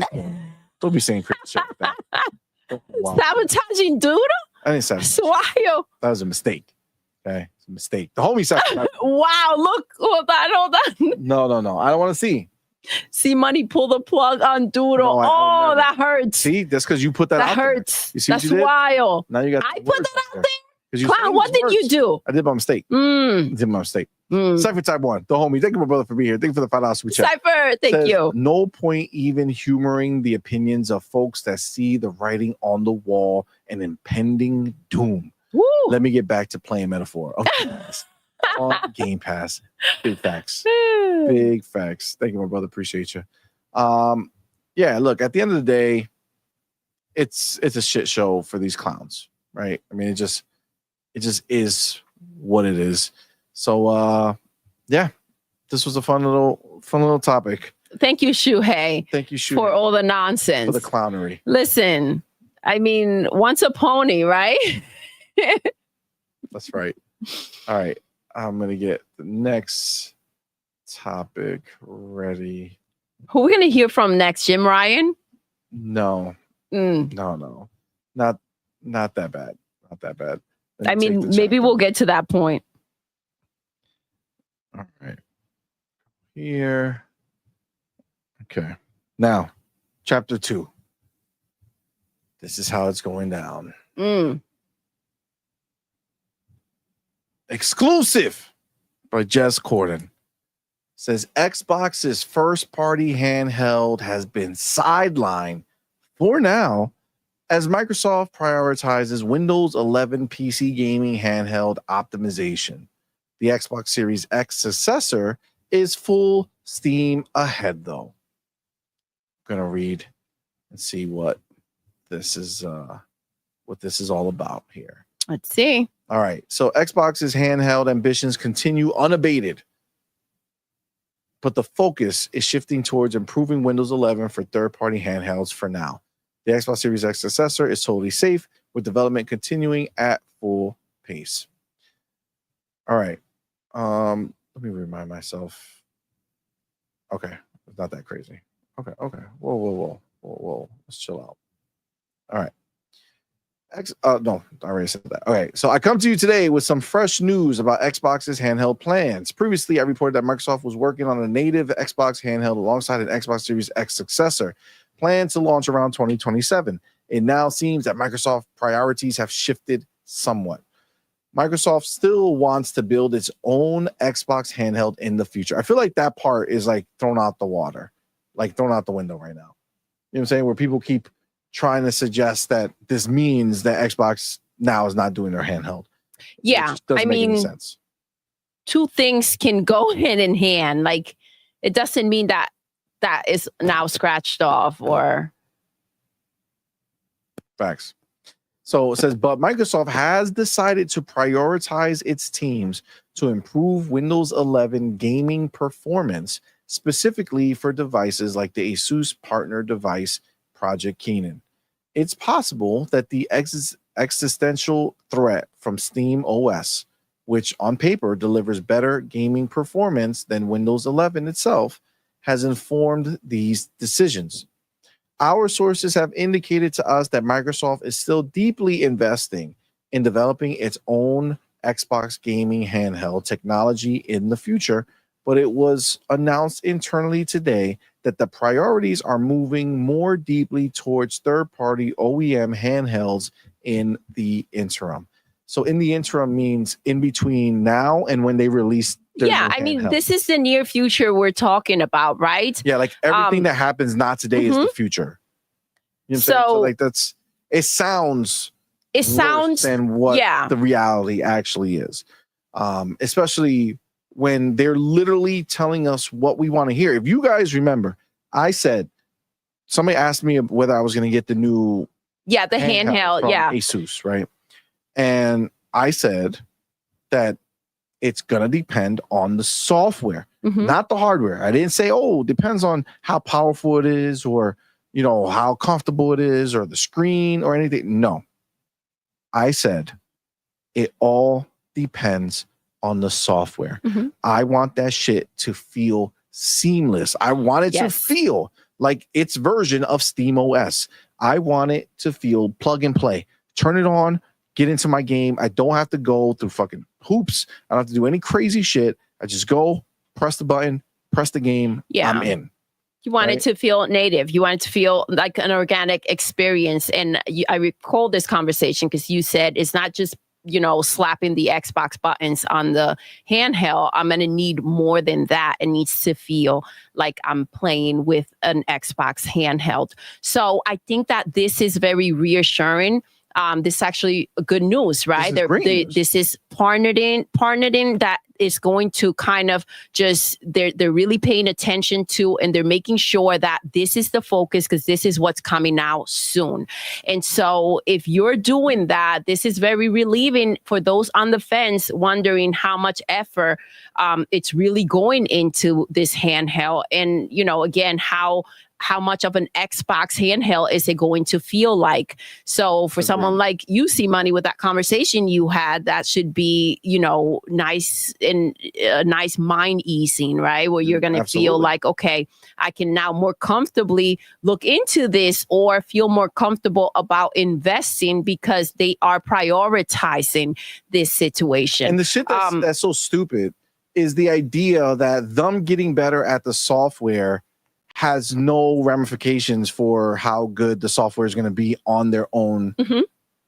You know, if anything, because these are like learning steps, right? These are things that they are being exposed to that are going to reflect on the handheld that they're going to be releasing themselves. I said it before that if they are going to step into that space, they have to come correct. It has to come with the right power. It has to have, you know, the docking or however they're planning to make it, but it has to be smooth. They can't mess this up. Because it's going to be something that is very anticipated, and it's going to also be something that people are ready to like go in and trash and just try to accentuate anything that may not be as smooth or as expected. So to be able to criticize the handheld. So I'm glad that they are going ahead and they are full blown going in, focusing before they continue. It's not like they weren't working on their handheld, right? Obviously, the conversation is right now, we're going to put this, sit it down for a moment because this is coming out and we need to focus on this.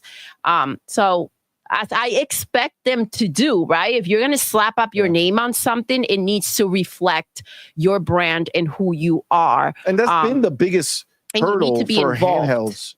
And Windows. It's Windows, right? Windows. That's the reason why I don't use my ROG Ally. Right? I have the ROG Ally. It sits there. I don't use it. It works. I used it before in the past, and it's fine. Everything works as you would expect a system to work, but it's just not streamlined. It's not super smooth and easy. You have to jump through hurdles, and I don't want to jump through hurdles. So what do? I play on my Steam OLED, and I stream games via GeForce Now. I stream all my Xbox games on GeForce Now or xCloud, right? They got a new, the Steam OLED has native GeForce Now app now, and it works fantastically. And then the Game Pass app, if you do, Microsoft has a list of steps to take, but you can get your Game Pass working beautifully on the Steam OLED, and it works amazingly as well. And yeah, that's how I use it. I don't use my ROG Ally because it's just not as intuitive. And that's the reality of what it is. Look, here we go.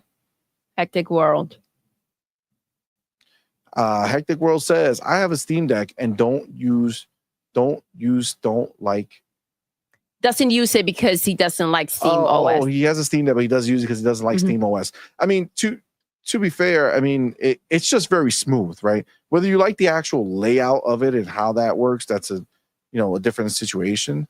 But honestly, it's just not something that I'm interested in doing. Now, I just saw Rand. Yeah, that's where I was going. Money is because you have not downloaded the updates on ROG Ally. You're speaking on old knowledge. Maybe that's the case. Maybe. Right? And that's the big So let me tell you the secret. Here we go. This is why Microsoft needs to stop everything. Yep. Because and lock in. If you go and buy the next Xbox handheld, put your hands on it, start the system up, and it's cumbersome. Yep. It's not smooth. It's not what you expect from an Xbox experience. You are not going to want to use it. Not only are you not going to want to use it, right? Because this is a reflection of what they're going to put out later on. So if, people go ahead and respond well to this handheld, it is going to be a reflection of the people that show up for, when they go ahead and release their own handheld. You don't want to drop the ball. This is a big deal. So again, having that Xbox name there has weight to it. Yeah. And if people love it and they're excited and they're like, oh my gosh, they have their own now, let's go ahead and jump in, you get one shot, right? You get one shot of the first impression. And if at the end of the day, you go ahead and you put out some shit that just doesn't work great, what are you going to do? Turn around and say, well, we didn't make it. Yeah, reviews are going to come in and people are going to be like, that was not a great handheld experience to use, blah, blah, blah. And it's going to tank the handheld. And what is that going to be? What are they going to say? If this is a reflection of what they're going to do when they drop their handheld that we're, anticipating or we've been talking about, then we don't want it. I think the negative publicity is something that comes on its own and you want to make sure that you kind of like die that down. But Ren also says SteamOS has a horrible game compatibility. Yeah, I mean, look, it's obviously that's a problem for them for sure. But like at the end of the day, also let's not act like this was canceled. Yeah, the handheld is not canceled. The handheld, he literally said it's still being made. They're just focusing on the software portion first, and the software portion of the Windows that they're doing. But what do we expect the next Xbox to be? PC and console combined. You don't think that that's going to transfer over to the handheld? It's going to be the same idea. Yep. So they're doing the same work. This is all funneling forward. This is not a delay on the system. This is just a change of focus on where they're doing. The hardware itself, I'm sure that the one or two people that they had designing hardware have not somehow switched over to working on software. The hardware team is separate from the software team. So let's not act as if all of a sudden the hardware team is like, yeah, we're not coming into work anymore. We're good. For now. Thank you. Appreciate it. We're just going to chill. He didn't say teams got closed down, people were fired, people were moved off the project. No, hardware is separate from software. Hardware is still going to be moving forward. It's just the software that they were making for their handheld. They have decided to pivot and move towards doing the Windows stuff first for the handhelds that are coming now and get those ready and then go back. So let's just stop with the BS idea that this was canceled or something like that. You have to make the right impression. Again, I told y'all, I'm an Xbox dude. In theory, I should be able to look at a Asus ROG Ally that is the Xbox handheld for now and be like, fuck yeah, I'm doing it. Guess what? That's what I did when I bought the first one. I was like, yo, it seems like they're partnering with Xbox, buying it. But the experience just isn't what I want. Once you're in a game, it's great, right? Once you're in a game, no problem. Yeah. It's the process from turning on the game turning on your system to getting in the game. Mm-hmm. And then if you're in the game and you say, oh shit, I want to take a quick break or something's going on, and you press that power button, it doesn't put it to sleep, or at least maybe it does now. I don't know. But before, it went ahead and it would just shut off. Like it just would turn off. It wasn't I can just pop in and out like I can on a Nintendo Switch or on the Steam Deck, right? Even during the cloud streaming, if you go ahead and sleep, it won't just disconnect you. It stays for a little bit. If you come back with a reasonable amount of time, you'll still be connected. I mean, it just works, right? So that's what needs to happen, right? And they can't mess it up. They have to get that right. Because I'm not going to buy a handheld for the sake. I already have literally a Steam Deck OLED right now allows me to stream from GeForce Now beautifully on that OLED screen. Looks amazing. Allows me to stream Game Pass versus via xCloud beautifully. Looks gorgeous, runs beautiful, great, right? So at the end of the day, I already have something that works for me. I don't need to go buy a handheld just because Xbox is putting one out. That doesn't make any sense, right? So it needs to impress me. Yeah. And by impressing me, I need to make that I want the Xbox experience on a handheld. Give that to me and you're Gucci. Yeah. Outside of that, no, I'm not just going to do it. So they do have to focus on what matters, which is the software, because the hardware is going to fall in line, right? That's going to be, again, easy. Yeah. But let's continue. He says Project Kennen is the code name of Microsoft partner Xbox handheld with Asus. We understand that Kennen is targeting a launch for later this year. There you go, right? So if that's just coming out this year, clearly we need to make sure it works right. So he says the hardware side is essentially finished, but there's a significant effort between the Xbox and Windows teams to improve the experience on the software side. I love hearing that. I love hearing that because, we've known in the past that Xbox and Windows have butted heads often, right? Especially on the PC side, on the Windows store, right? Like Xbox had to get involved and really kind of fight for the way they wanted to function, right? So it seems like they're doing that here, right? They're working together to fix what Windows has that doesn't work on a handheld experience, right? Yeah. So that's the best thing I can hear. I think, this is all good for us to hear. Again, this year, it's coming out this year. I mean, if they get it right, holiday gifts, you know what I mean? I'm down because that's what I want. So, all right, let's continue. Devices like Asus ROG Ally and Lenovo Legion Go already run on regular Windows 11, and the Xbox layers and apps have improved, but there's still a lot of improvements to be made. You know what I'm gonna do? When I go upstairs, I'm gonna turn on the ROG Ally. Yeah, do the update. I'll go ahead and update it and see what it's like now, and see if it's something that that makes sense. Thank you, Ren. To do Look at so, that. Ren, I appreciate the idea of getting it done. It was always a bit unclear if Microsoft Handheld was designed to be a native Windows 11 PC gaming style handheld or more of a native Xbox console style experience. But we potentially now have the answer. It seems that it was indeed meant to be a device that could run full Xbox games. But Microsoft has decided to prioritize its teams on the partner opportunity around devices like Kennen, at least for now. I've been told that Microsoft still has big ambitions and is investing heavily to deliver a native. What frustrates me? Listen, all I could do is read the words. Yeah. Okay? This is all I could do. And when I read the words, yep, it's just Like, look at how far this is buried. Yep. In the conversation, right?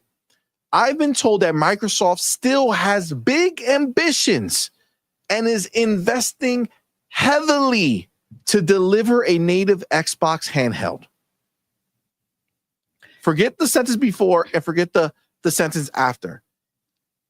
I've been told that Microsoft has big ambitions and is investing heavily to deliver a native Xbox handheld. Does that sound like invested heavily or might invest heavily? Or something that's going to get put means currently happening, or something that's going to get a pin. And, you know, if we get back to it, we get back to it. I think this is the problem with a lot of headlines and the way that they like to, you know, frame things and puzzle them together, where you got to kind of like, there's a one sentence with the actual truth of what may be taking place, and you have to dig around and find it. But yeah, I mean, obviously, these people came out here and said, we're going to let the consoles speak for themselves. What do you think that means? They're investing heavily. They are really making sure, they're going to make sure that what they put out there speaks for itself. I have no doubt about what we're going to be moving forward with. The idea, it was with this, you know, with this new handheld, how much of a collab this was really going to be, and how much was it going to represent the Xbox brand. And I think that we got our answer by the fact that they're saying, hold up, we need to go ahead and make sure that everything is as perfect as possible. And that they're not just saying this is good enough. They're really getting in there and working together and trying to figure out how we can get a smooth experience, right? And that's all you can ask from them. It's not a, hey guys, this is how it came out, but we're going to keep working on it because we were busy doing this other thing. I don't put it past them that if they need to bring in more people to go ahead and you know, make up for lost time, that they would do something like that, because they not only because they can go ahead and spend that extra money and go ahead and do something like that, but also because they give a crap, because they care about what they're going to put out. Also, it's not a zero-sum game, right? Like, it's not like doing this is having no benefit on the software that they're going to use later. Exactly. Right? This is all building blocks for them to eventually get to where they want to get with their own product. But you brought up a great point. And, you know, Jez kind of referenced it in here, where it's like, did the Steam OS thing have anything to do with this idea? And I think you're 100% on the ball here. I think they maybe weren't going to integrate as heavily as maybe we were all expecting it to be. And I think that they were probably doing we'll put it out and then work on it. And I think what they're saying, like, not put it out, I'm saying like the Asus ROG, you know, the ROG Ally partnership with them, we'll let them put it out and keep working on it. And I think what they're trying to do is like, no, we need to come out here and come out with a bang, because we know the first headline is going to be that SteamOS performs better than the new handheld does. Right. And they're not going to want that headline. No. Right. So I think you nailed it. I think they are going ahead. And I think it's less of a reprioritization and more of a put more people on the current situation and let less people work on the other stuff for now while the current stuff gets handled. I think that's genius. I think that's phenomenal. I think that's what's supposed to happen. So let me continue. It says, but the shift is about prioritizing and allocating resources right now.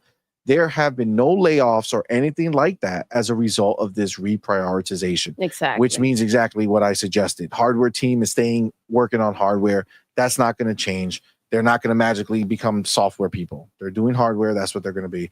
And then, you know, again, the software scenario is just fix this. And as we fix this, it's going to fix our problems, right? Yeah. It's all working together, which is going to lead to this Xbox PC hybrid, both console and handheld.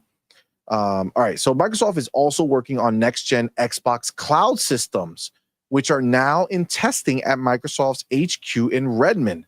Nice. The new cloud platform should bring its latency closer to parity with NVIDIA's GeForce Now service. I got to tell you, like deadass, I promise you, I don't care whoever told you anything about cloud streaming, GeForce Now with the correct Wi-Fi, meaning you have good speeds and you have a good connection, is indistinguishable from playing locally on your hardware.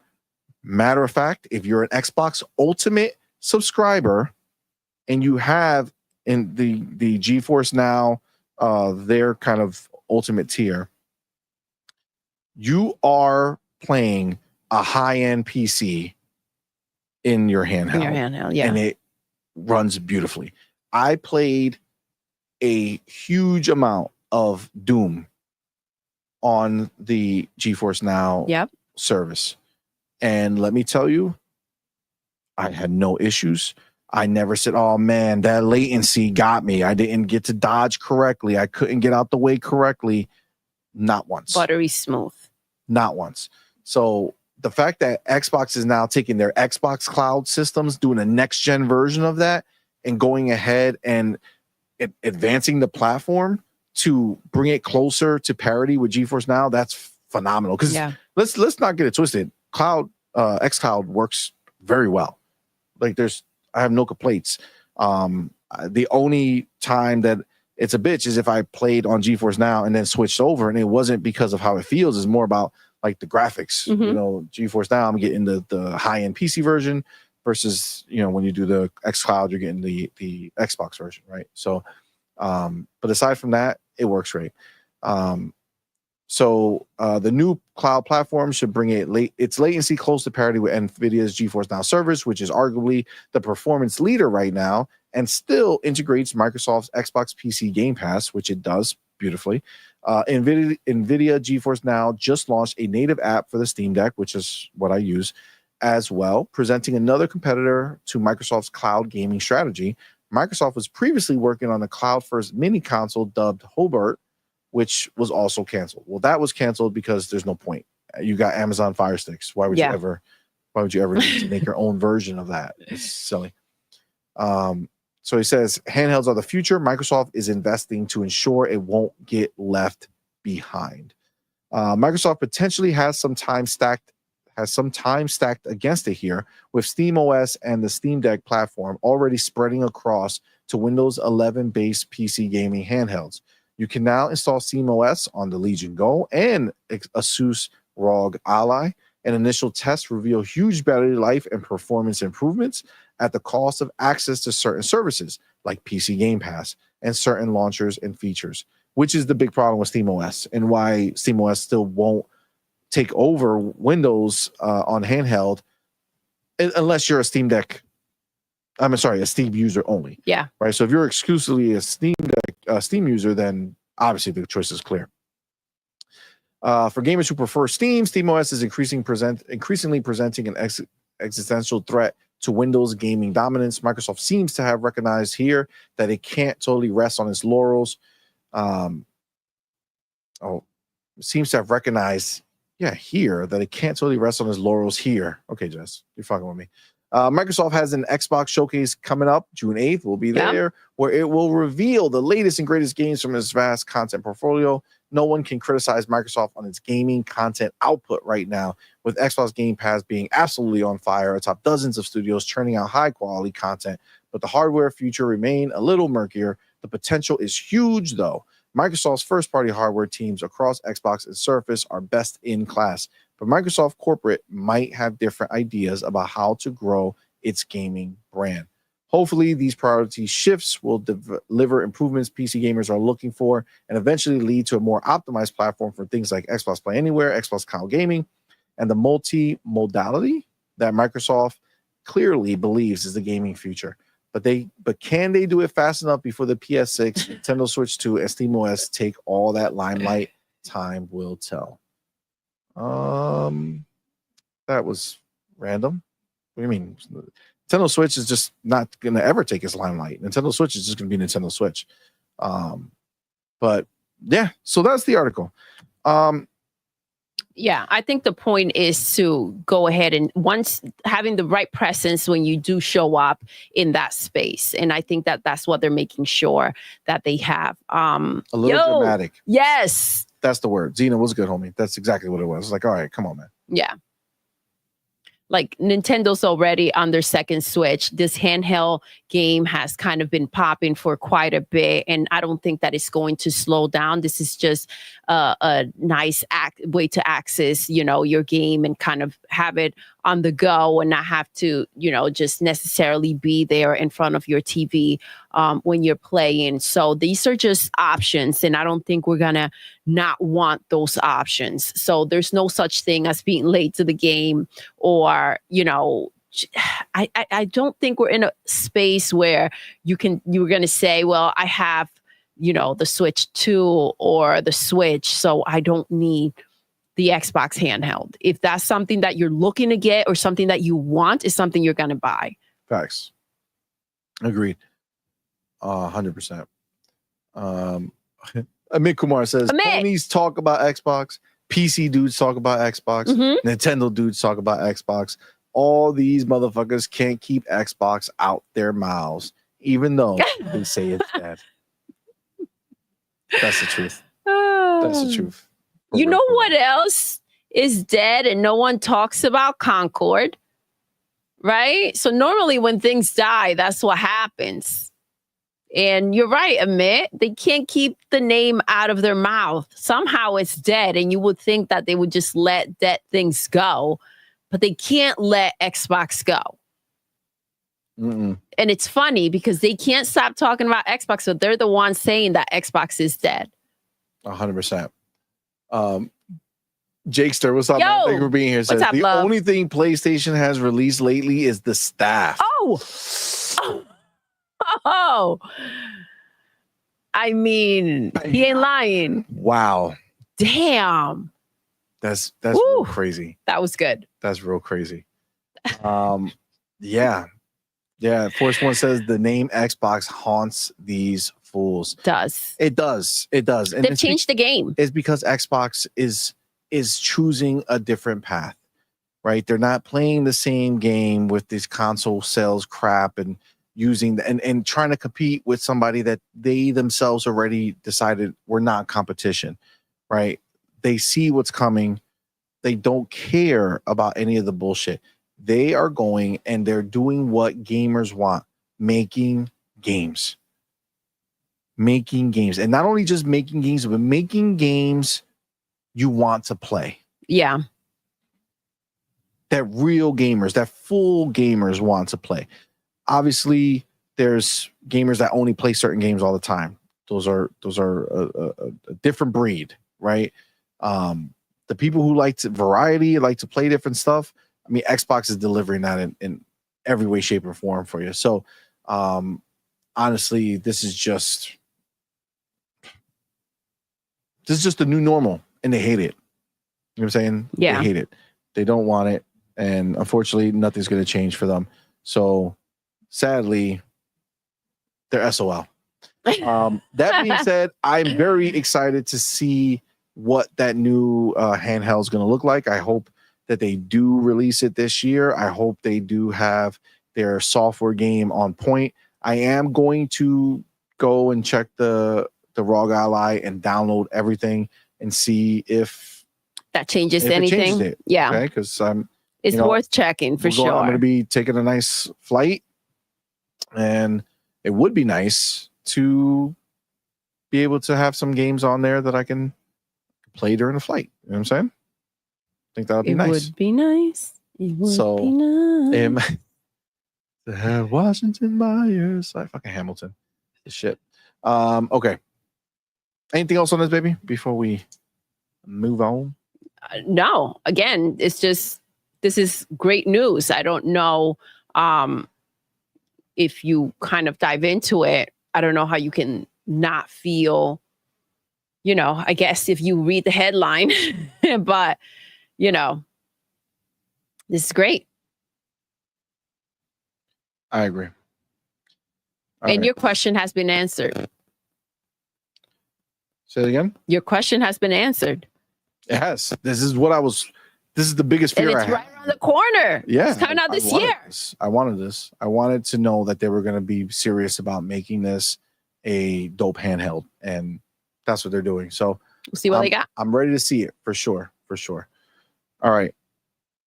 So let me line up my next chapter. By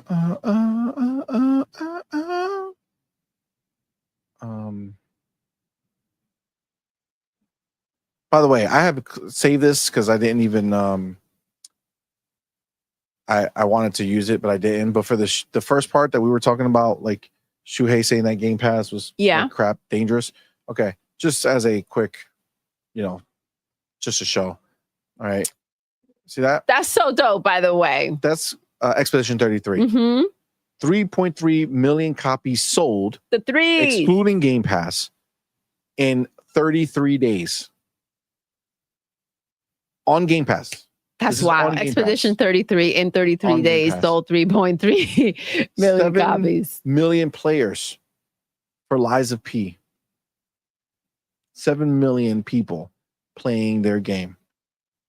Games on Game Pass. Games on Game Pass. Atomic Heart. 10 million people playing their game. Yeah, inside of Game Pass. Yeah. That's the thing. Like, I think you can't use as an excuse Game Pass. I think that the situation that's taking place right now, so many games are coming out in a constant basis. And if you are not making something exceptional, something that is going to grab the player's attention, you can't blame the gamers. You can't blame Game Pass. You can't blame the Series S.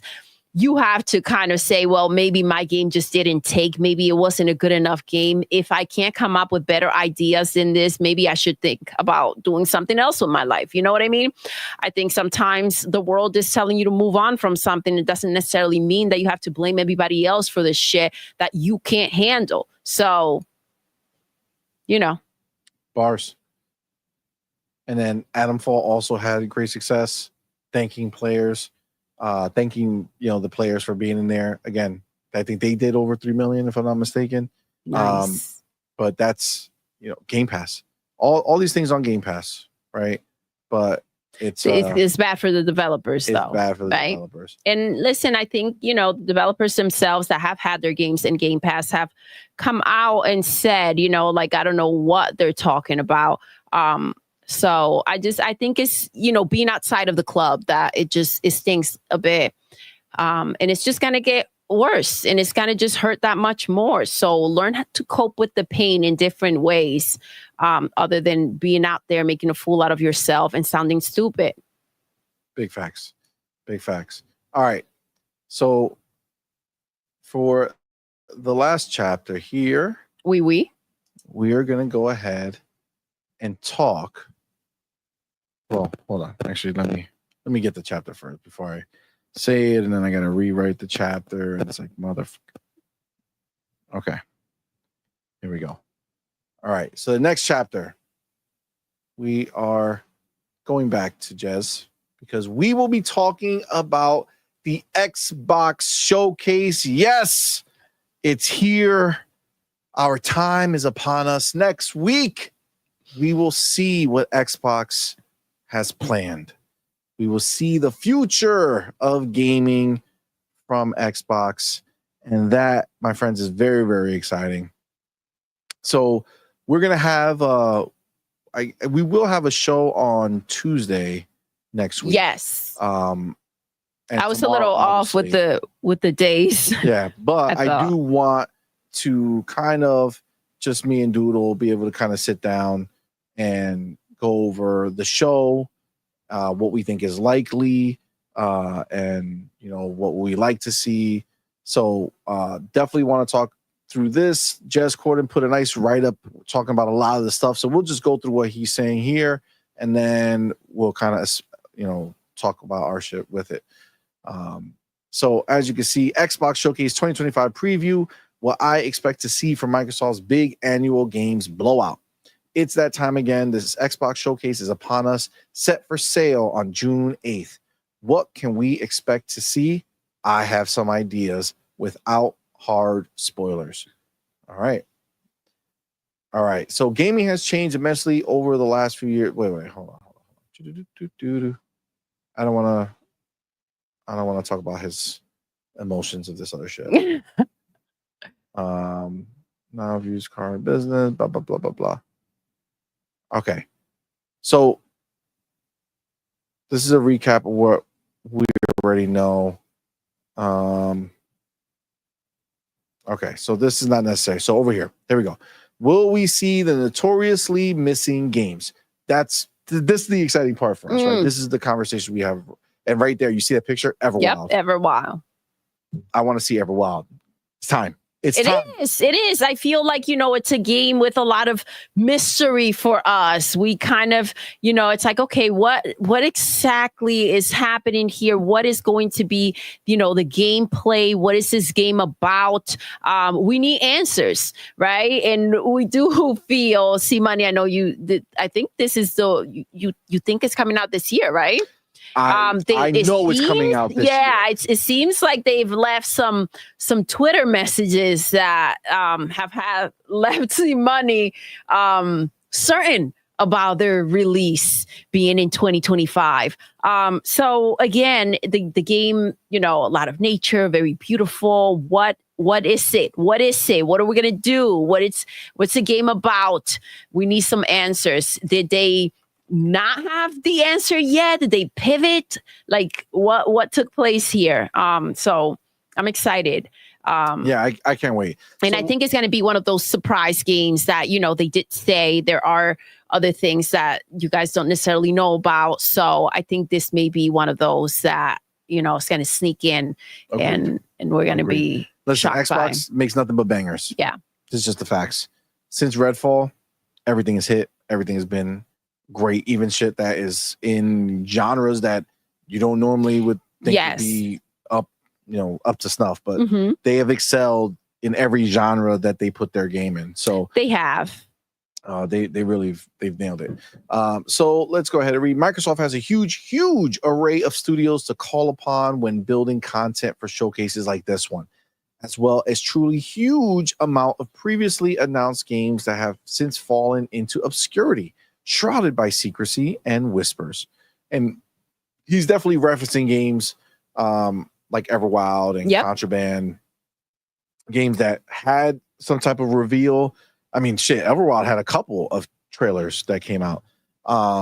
So like they had a reveal, but then kind of disappear, whether that was they restarted the game or they had to reboot the game because the direction they were going wasn't great. Yeah. One of the big things we heard was that, and we saw it when they were first talking about it, like the very first time, it was kind of going to be like almost like a hippie type game. You know what I'm saying? Like, peace and love, no violence. And then, I think they realized that, gamers want to kill things or hit things, shitty, right? bang, bang. Yeah, for sure. Wow. So I think the director got, dismissed. Maybe they incorporated, just a bit more elements. Yeah, I mean, I wholeheartedly expect to see this to be like a Zelda. Yes. Like a Breath of the Wild. Yes, I still think that, obviously graphically, but it's also going to still have that harmonious, very peaceful feeling throughout areas until you have to. Yes. So the essence of the game, I'm not sure that it has necessarily changed, which I would appreciate that it didn't, right? Because you still want it to have that whatever the initial idea of the game was. And I do think that it's necessary to kind of fill everything in when you're making games and you're trying to have something like Game Pass. So having something unique, again, that is peaceful and hippie, as CMoney explained, right. It's necessary too. So he says, Everwild is chief among these, announced years ago by Sea of Thieves studio Rare. The game debuted only with gorgeous art and cryptic hints at what its gameplay might entail. Since then, the game lost its lead developer, but not lead developer.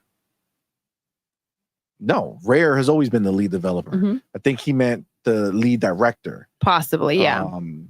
So the director left, but the co-director or the one that was right beneath, like the next level down, he now is the director. So it's honestly like not a big deal. Yeah. They changed direction, which is what we wanted, because I don't want a game where I can't do shit. You know what I'm saying? Kumbaya. Says, but my most recent inquiry suggested that the game is now on track and has strong confidence from Microsoft's producers. We could potentially see Everwild at this show. I feel it, and not only do I think they're going to show it, but it's releasing this year. My reasoning is simple. You don't announce a game, wait forever to say, put out a tweet that says, at the end of the year, says, until 2025, just to reintroduce it and then wait another year until 2026. Until 2026 now. Yeah, like, no. yeah. 2025 is their year. That's one of the games that we didn't know was going to come out this year. It's going to be announced. Take that to the bank. Yes. Okay. Take it to the Cash bank. it in. So Truth. That's one.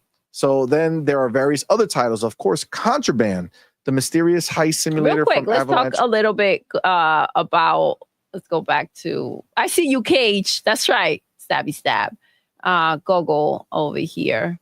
Let's see. Amit Kumar says Viva Pinata was dope. It was dope. Remember, see?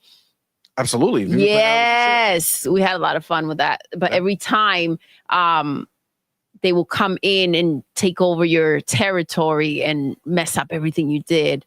Man. But yeah, I just remember the breeding. The farming. Having them all make new babies and you crossbreed them. They were getting it in. They were getting it in. Okay, so Gogo Poe, what's good? Supposedly Everwild will be a lot like Animal Crossing, cozy game as well as like Viva Pinata. So I think that was the previous idea. Yeah. And I think specifically it was the lack of combat that made it a too much peace. Yeah, like they needed you needed to introduce something that made it enticing for the type of players that exist on Xbox. And not saying that a game can't be without violence, but a game like that you expect there to be some type of violence, right? Something hasn't happened. I really think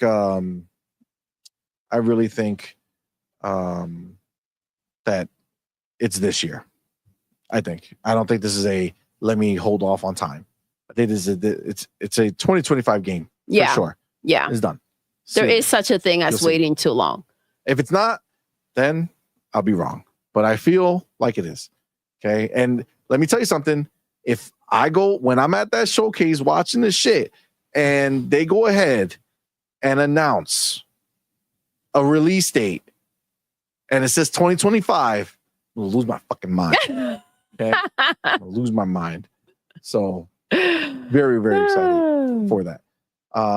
So yes, now on to Contraband. The mysterious heist simulator from Avalanche was supposed to launch years ago, but we haven't seen so much of a whisper of gameplay for it yet. So Contraband is another game that out of nowhere resurfaced on Twitter, talking about still hiring some people. It sounded to me like they were hiring people to bring it home. You know what I'm saying? Yeah. Like the last part of the development where they already had everything good to go. Finish line. To do all the bug work, do all the fixings and final tweaks and all that shit to get it across the finish line.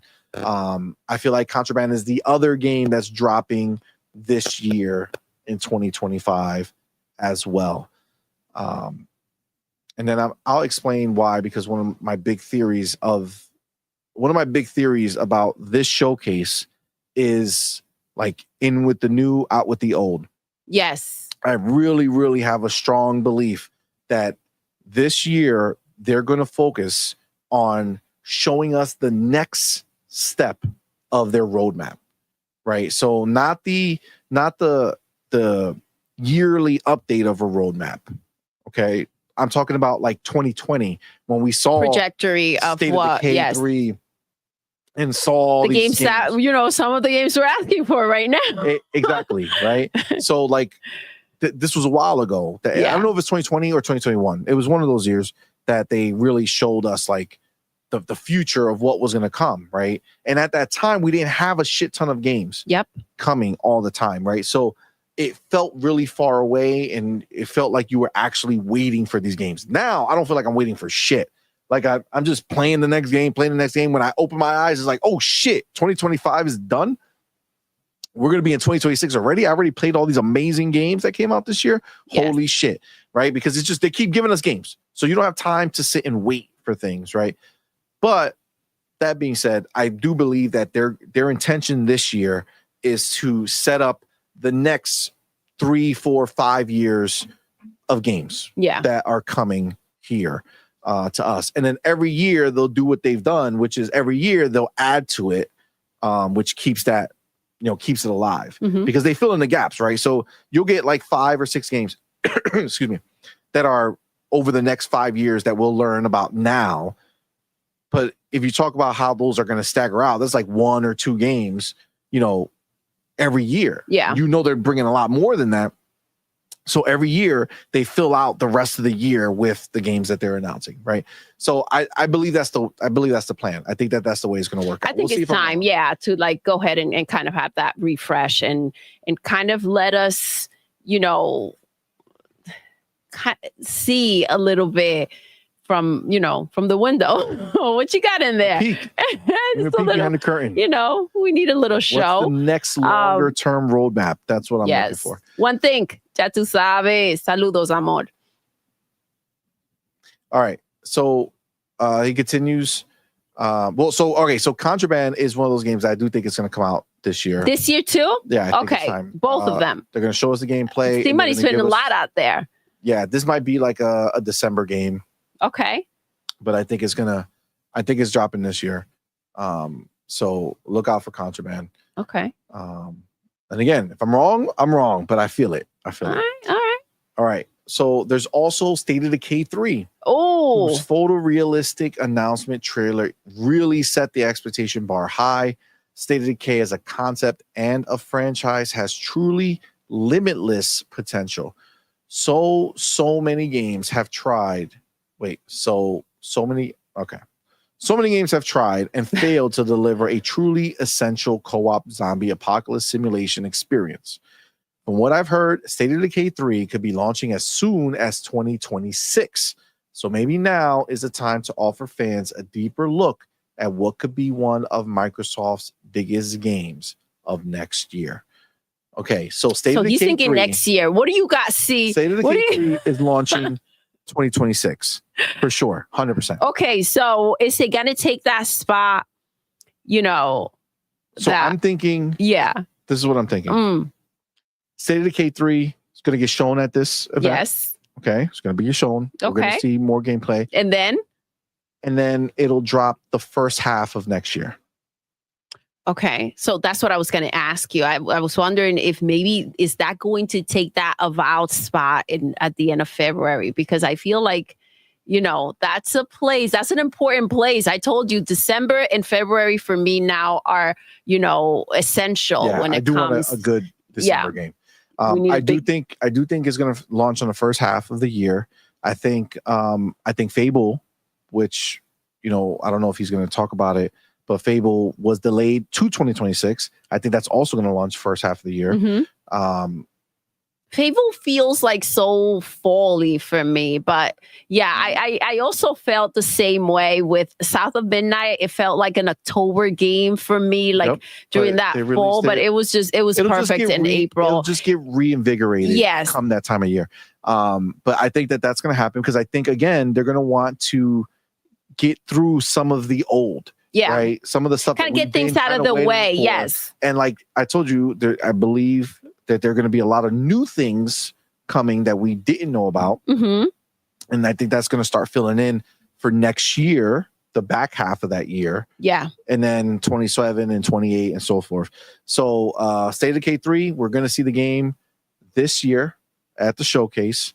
We're going to see gameplay of it. It's going to be in first half of next year. So, and then it's going to drop. We got to let Phil know that we need it in February if he can handle that real quick. It's going to happen. I'm just saying, Phil. So let me make it happen. So there's that. And then they say there are a variety of games we've seen a little bit more of. Perhaps we get a fresh look at Perfect Dark, as well as the sadly delayed Fable. I have a good feeling we could see Clockwork Revolution at this year's showcase as well. The inXile shooter has been compared to the likes of BioShock, taking cues from inXile's RPG pedigree with a modern FPS twist. This could be an unexpected hit, so be sure to keep an eye out. Yeah, it's so intriguing. Gears of War E-Day is likely to appear as well, given that there have been rumors of it launching within the next calendar year. Okay, let's break this down. Let's go. Perfect Dark. I think it's due. Perfect Dark is going to be shown and is going to have gameplay. Mm-hmm. Even though technically we saw gameplay before, I think it's going to be shown. I think it's going to have gameplay, and I believe it's launching next year.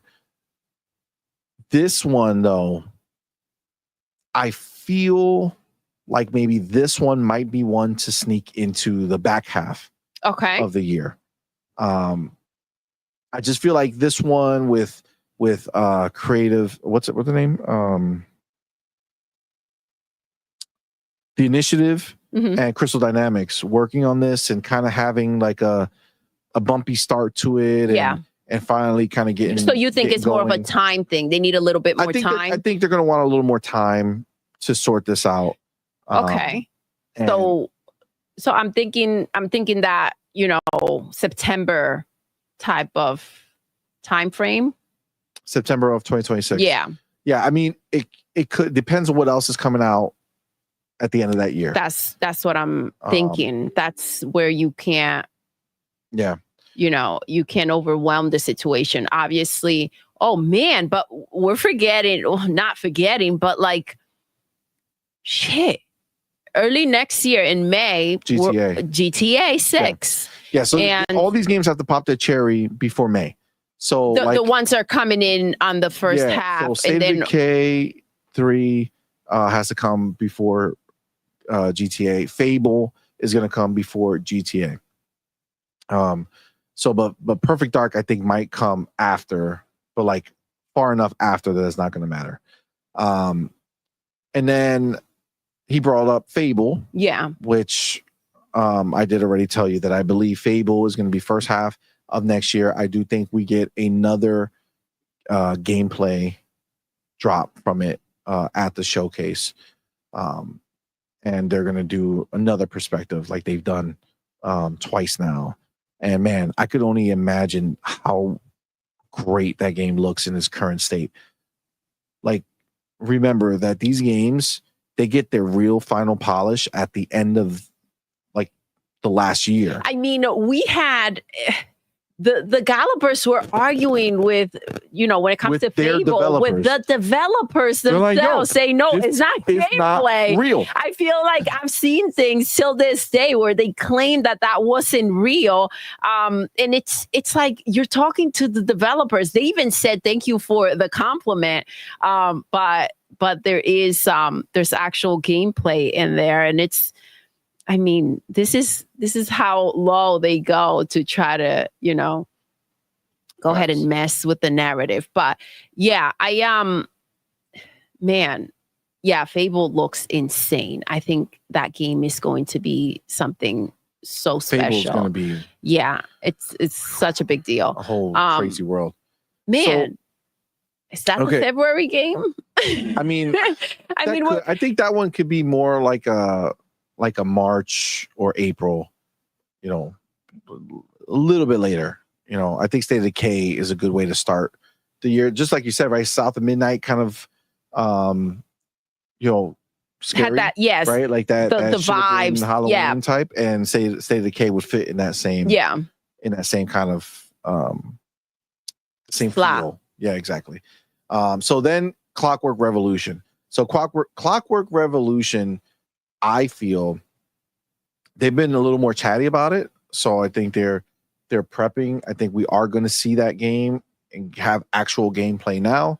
I think we're going to be really impressed. And this game, I believe, is going to be also in the first half of the year. So I think you could potentially have a February March, April scenario. I mean, it depends. Like, remember, we had a packed April this year, and it's like, don't put it past them to not like bombard a freaking month.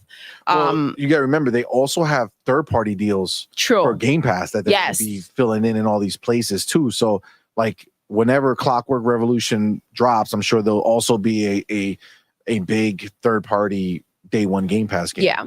Right. So, Clockwork Revolution, I think, because of how they've spoken about it a little bit more, like just coming out talking about it a little more open. Yeah. So do you think it's going to make it to the direct in January? I think it's going to be in a. Okay. Well, I think it's going to be at this show.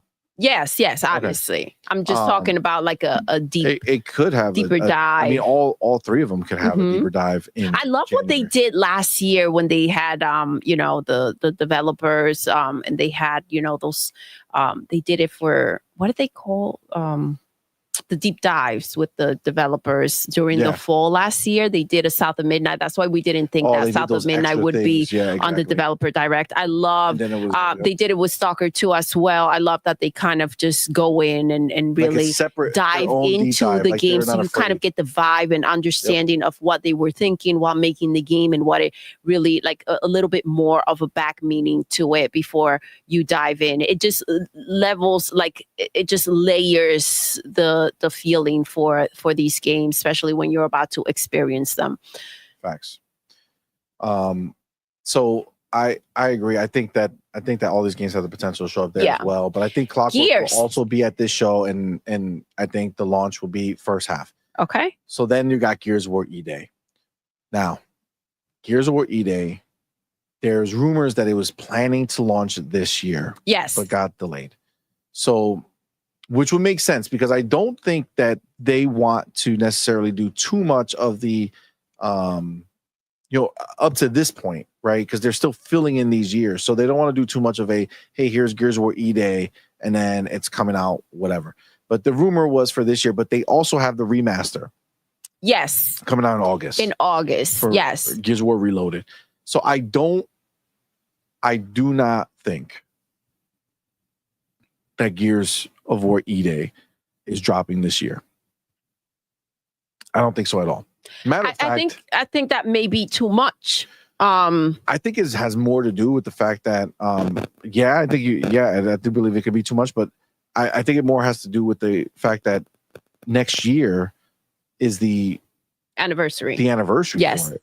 Right, is the 20th. I think the anniversary. 2025 is kind of like the ramp up, the build up to. Yeah, like that's why they're doing the reload. E-Day, yes. People thinking about it. And I remember, we had the conversations about the trilogy, the remaster, and because it was announced for PlayStation coming out this August, we figured they're just breaking them up. But who's to say that we're not going to get the trilogy in one shot, and maybe they're doing one a pop for PlayStation? I mean, that can also be on the table. Maybe we're getting them in dosages as well, and we're getting just the first one, and then we'll see when they're going to sprinkle out the rest. I think you do the first one to remind people about the first game, and then E-Day. Even though E-Day is before the first one, you'll know the character. So E-Day will mean something to you if you go ahead and play the first one first. So E-Day will come out, and then the year after that, you could then go into like 2, the rest of them, 3 the next year, or whatever you want to kind of finish it out. But I think E-Day is dropping next year in 2026, and I think it will be the end. Yeah, the second half for sure. So I think it's going to launch close to the actual release date. Yeah, the actual anniversary. Which I feel like it's in November.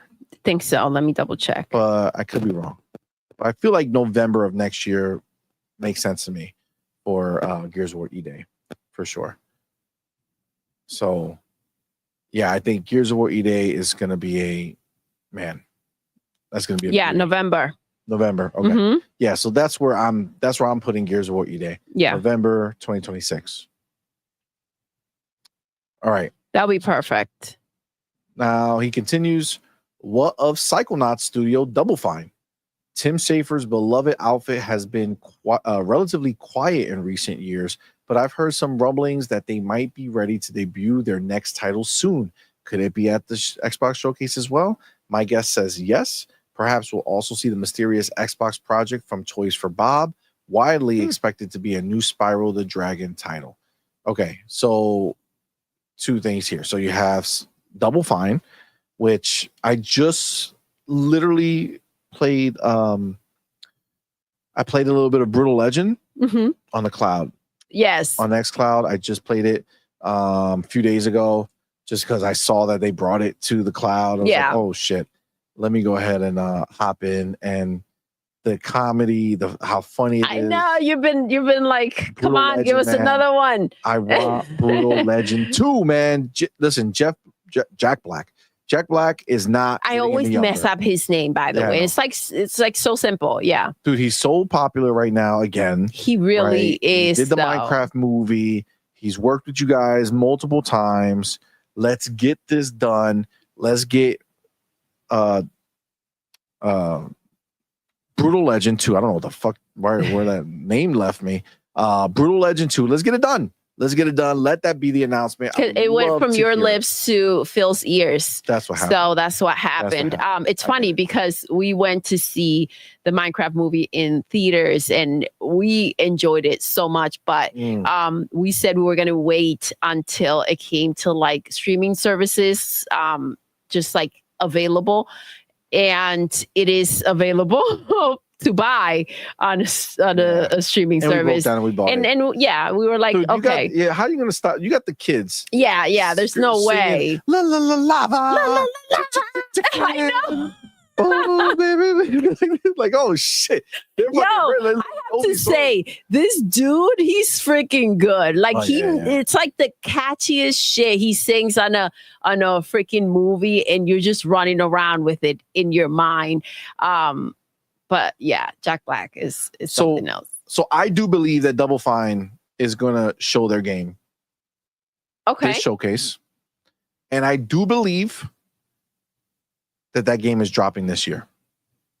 Oh, okay. So rip off the Band-Aid right away. Here you go. I think Double Fine is dropping their game in 2025. Okay.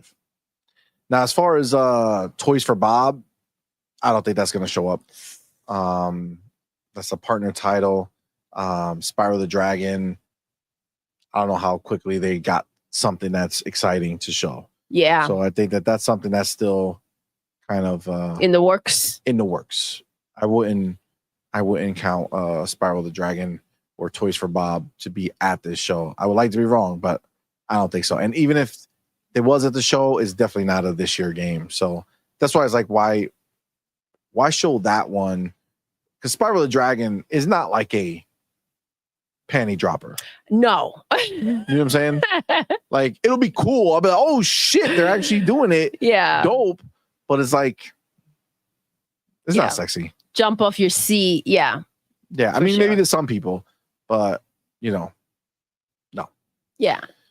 And then not a big crowd. There's also plenty of room for third-party titles at these types of events as well. Okay, so he's moving away from first party right now. So real quick, Ray over here. Ray, what's good? Says that Brutal Legends remastered in 2025. What do you think? I mean, that better be a Brutal Legends remake in 2025 because as good as it is, and it's still really good.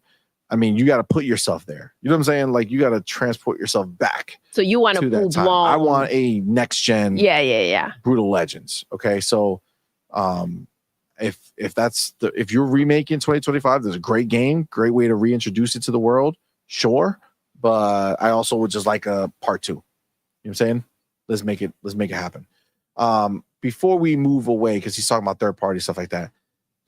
Consider that we spoke about all these games, right? Yeah. But there's still so many studios out here, and we don't know what what they're going to do. Yeah. You know, there's strong belief that Forza Horizon 6 might make its debut. It might release this year. That is a strong belief by some people. Playground Games, obviously, they've been working on Fable, but they also are working on Horizon. And, you know, it's been 4 or 5 years. I mean, it could. That's possible. I mean, it could be time. Mm-hmm. You know what I'm saying? Let's drop it, get it out. I don't know if it'll be I don't know if 2026 is, you know, going to be necessary for that game. I think you can show it. I mean, let's put it this way. If you see tires, that game's dropping this year.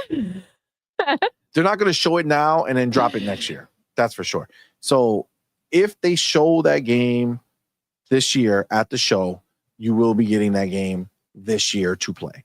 So, or maybe in 2026 they want to do Halo Gears and Forza release, and that's like the power move in 2026. That would be pretty sick.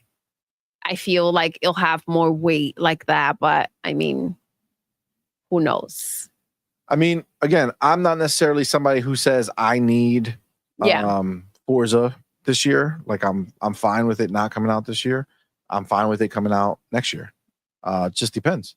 I agree with both. I think also they just put Forza 5 over on PlayStation. So let that rock out. Yeah, I feel like, drain that out a bit. And then I feel like it sounds so dope for 2026. And hopefully they will release the new console then.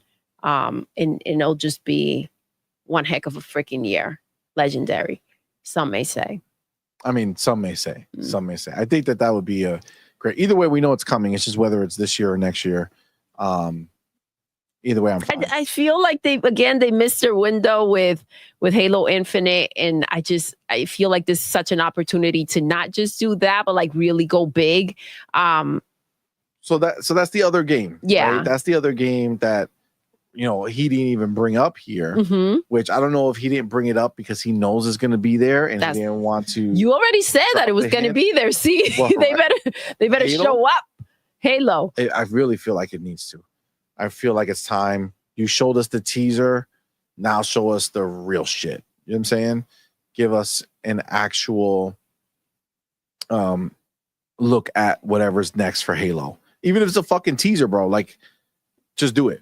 Because I do feel like I feel like Halo needs to come out next year. It's the 25-year anniversary. Get it done. Yeah. Right? Halo Infinite dropped on the 20th year anniversary.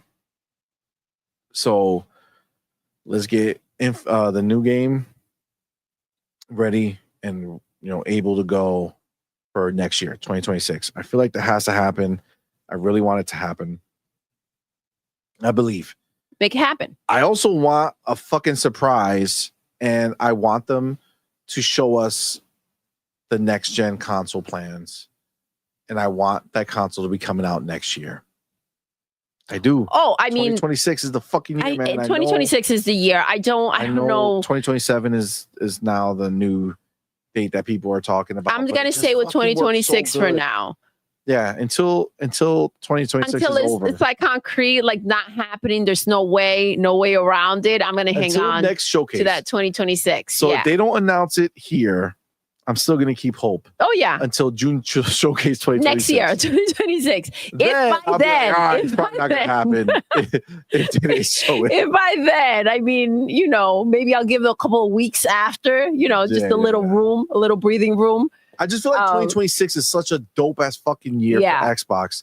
They dropped the console on the 25-year anniversary. They dropped Halo on its 25-year anniversary. They dropped Gears on its 20th year anniversary. Come on, man. This shit fucking writes itself, man. It'll what are you talking about? It'll be really sick. And then, obviously, we don't know what the new console will exactly look like. Are the wraps going to still be a thing? Oh, no. This is a new console. They're not going to do the same shit. That's the thing. Because you know why they're not going to do the same shit? Because this console is sticking around. Yes. This is not like previous gens. This is not going to be a wash. So the wraps are going to be around for the X. You got to go ahead and make obviously a Gears. In Halo, you got to make the wraps. You got to make the Elite controller. You got to make the regular controller. We're gonna need that gear shop. The hoodies and the joggers. So just like they did for Call of Duty, it was fire. And what they did for Doom. Yep. Right. I don't know if they made the set at the gear shop. Oh, you mean clothes? Clothes as well. They did they did the wrap, the controller and the Elite for both of them, but Call of Duty also, they had the hoodie and the joggers and it was a whole set, so separately, obviously. But yeah.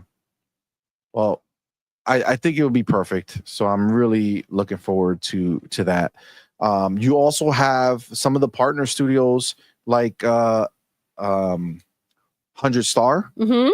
The Rockstar developers. They were announced. I mean, I'm sorry, the Rocksteady developers. That's right, May. I want the swag. I want the swag. I love good swag. So it might be time to see what they're working on, right? Yeah. You have Activision's new studio elsewhere. Maybe it's time that we start seeing what they have been working on. Yeah. I mean, so you bring up the idea. Go ahead, you have one more, but like it's not so far fetched. The idea that maybe we are gonna go ahead and hear about what they've been working on, and like a little bit further out, get like a nice lineup. I think they're part of that future roadmap. Exactly. Show us what you're started on, and show us what we're going to be looking forward to over the course of the next few years. Mm-hmm. Considering that now, it's not like before where like if you got a roadmap for 5 years, it's like, fuck, what do we have for 5 years? We're asked out. We're getting so like we already know so many games coming next year already announced, right? We know what's coming the rest of this year, and there's still more to be announced, right? We already know that there's a potential, Elder Scrolls 6 dropping in 2027, right? Like we already know a bunch of games coming out. So if we get a roadmap that's further out, it's not going to hurt. But that is this is the time to do it. The other one I was going to say is, the Elder Scrolls Online people, the ZeniMax Online people, right? I think it's time for their next game to come out. And honestly, I'm kind of thinking, and I don't know if there's been like reports of what it is or hints of it, but I'm thinking they're gonna finish the trifecta. They have Fallout Online, they have Elder Scrolls Online, and it only makes sense for them to do Starfield Online. I think they come out, they show some cool ass shit. I don't know if they're doing anything like single player. I think it's all online shit. So I think Starfield is just the one that makes sense. You already have all the blueprint, just content. I mean, that's something that it's not in here, but are we done? Is this over? Like no. We're going to talk about some of the other things that are non-first party related. Okay, because I also feel like obviously we're going to hear about whatever they're doing with Starfield, the expansion, which is supposed to be a yearly situation. So we'll see what's going to come from that. So that's exciting. Yeah. So I agree. I think that will be fucking fire. So I do think that you're going to see, I think these are all things that we can finally see. You know what I'm saying? Yeah. Because the word on the street is that Xbox has been pretty tight with security for this event.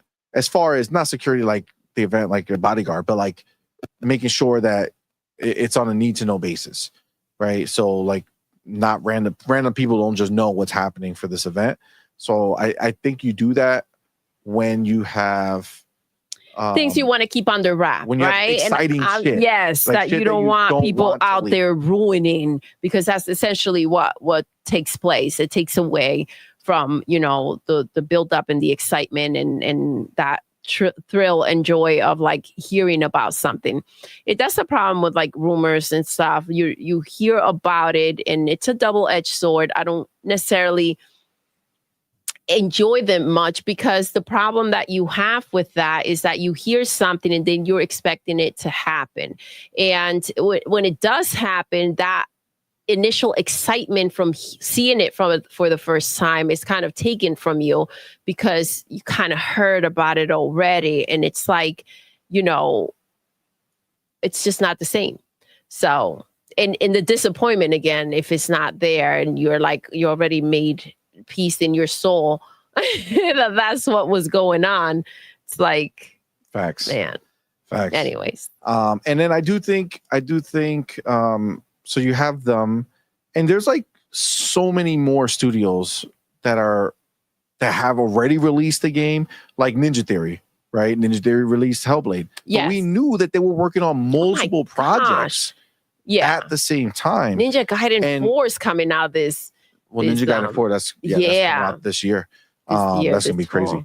But Ninja Theory, they just recently were showing a screen to blurred out. I'm sure that it was in motion or whatever. It wasn't just a screenshot. I'm sure they showed them, but it was blurred. But something that they've been working on, and you and I have spoke about it, and we think it could be that game that why can't I remember the name? Every time, and hold on. Gosh darn it. It's not, obviously not Hellblade. Enslaved. Yes. Enslaved. Excuse me. Enslaved. When you look and you do a side by side, it kind of just, there's green in there. It's not it's not Hellblade related. No. It's not, it has some green. I think they're gonna go more commercial. Even though they'll still be deep, I think they're just gonna get away from the psychosis from. Yeah, I mean, you have to kind of do they should, like, a back and forth. I mean, you have the IP, right? Yes. Like, Enslaved was a fucking fire game. So under their under Xbox, I mean, come on. Now again, I don't think that that's going to be a game that is releasing soon. I think that's a pipeline game. Yeah. I think similar to how Hellblade, we saw it literally in 2019 and didn't release to 2024. We saw it every year as it got better and better and better. Yeah. It was crazy because we did a back-to-back and we were watching everything they showed, and man, leaps they were taking, because every time you saw it, you're like, oh, this is as good as it can look. This looks insane. So and then it's like, nah, hold my beer. Facts. I don't think there would be anything more shocking than seeing the Ninja Theory logo pop up and seeing something new from them, right? Because you wouldn't expect it, because they just dropped the game last year. So it's like, how could they be?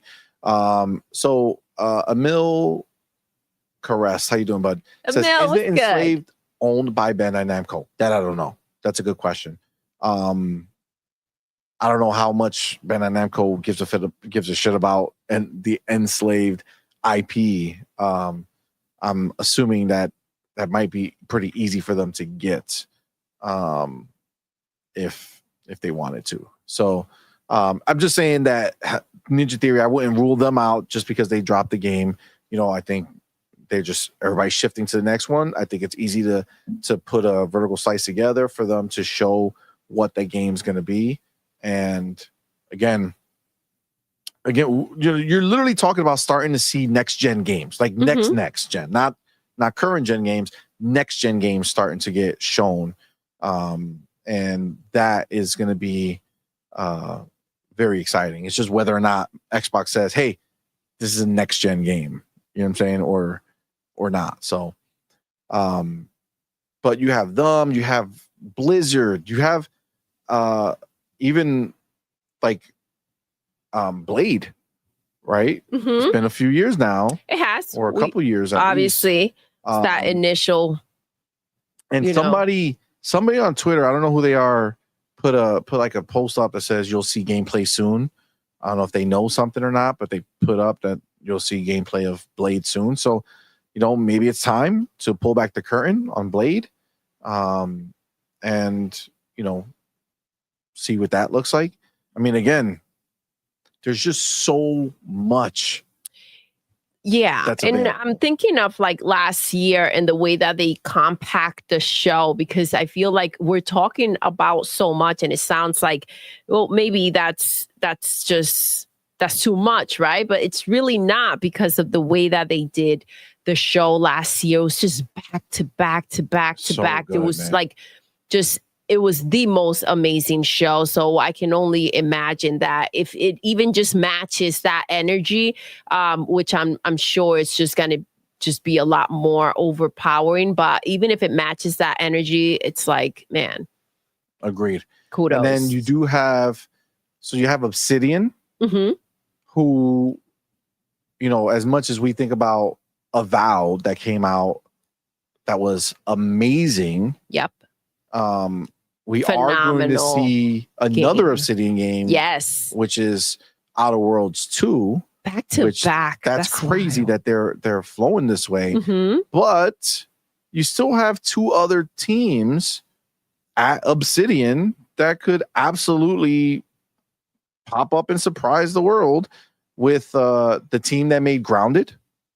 Oh, yeah. Remember, they officially finished working on Grounded. Like, they did a shit ton of updates, and now they're done. It's on PlayStation, and they walked away. They're moving on to the next game. Yeah.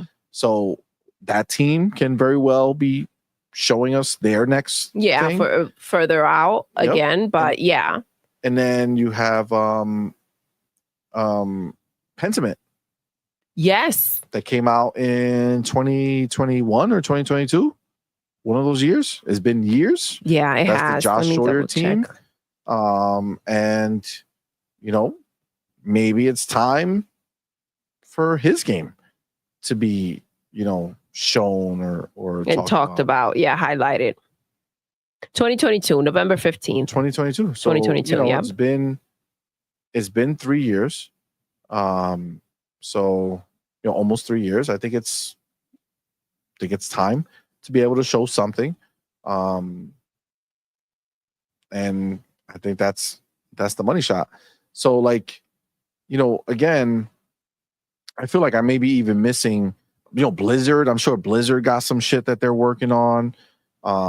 Remember when they bought them, they canceled a bunch of their games. Mm-hmm. Remember? So right when they bought them, they canceled that survival game, some bullshit that they were working on. But they said they moved everybody to an actual promising game that they were working on. So it might be time to we might hear about that. Reveal that. Yeah. Right? There's been rumors that StarCraft is coming back. Which, it's I believe it's a Blizzard game. So, like, maybe that's the game that's coming back.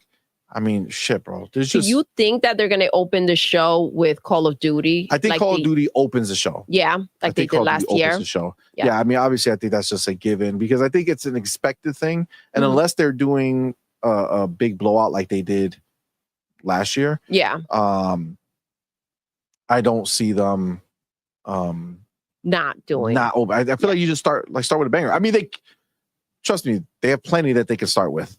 They can really fucking surprise us. Trying to remember the deep dive last year, after the show was Call of Duty, no? Last year's was Call of Duty. Yeah. The year before that was Starfield. And this year the deep dive is going to be Outer Worlds. Yes. So the year of Starfield, right? The year Starfield was the deep dive. Yeah. Call of Duty opened the show. Mm-hmm. And then so you think that's just the pattern? I was just wondering if maybe Outer Worlds going to open the show. I think, I do think. I think you start with your crowd teaser, right? You just something for everyone to get everyone's attention. And it's like exciting, but not exciting in a way. Yeah. Right? Like, because it's every year, right? But you still want, there's still that huge crowd that wants to see, what you've made. So. Agreed. So I think that's the people pleaser. People pleaser. So I think that's very, very much a possibility. Yeah. And again, there's just so many studios, all cranking, all working, all making things, all possibly making multiple things. Yes. That's the thing that we can't put past them. It's not like here you're working on this. It's like, you never know what else they have under their sleeve and can potentially make it out here back to back. Facts. I agree. So I think I think for their first party, I think we're going to be really, really surprised. But then he does continue. He says there's also plenty of room for third-party titles at these types of events as well. Long-suffering Xbox Final Fantasy fans, which I do see even in our chat, like people will be like, "Oh God, please!" Yes, and that's fine. Everybody has their games that they would really like to have.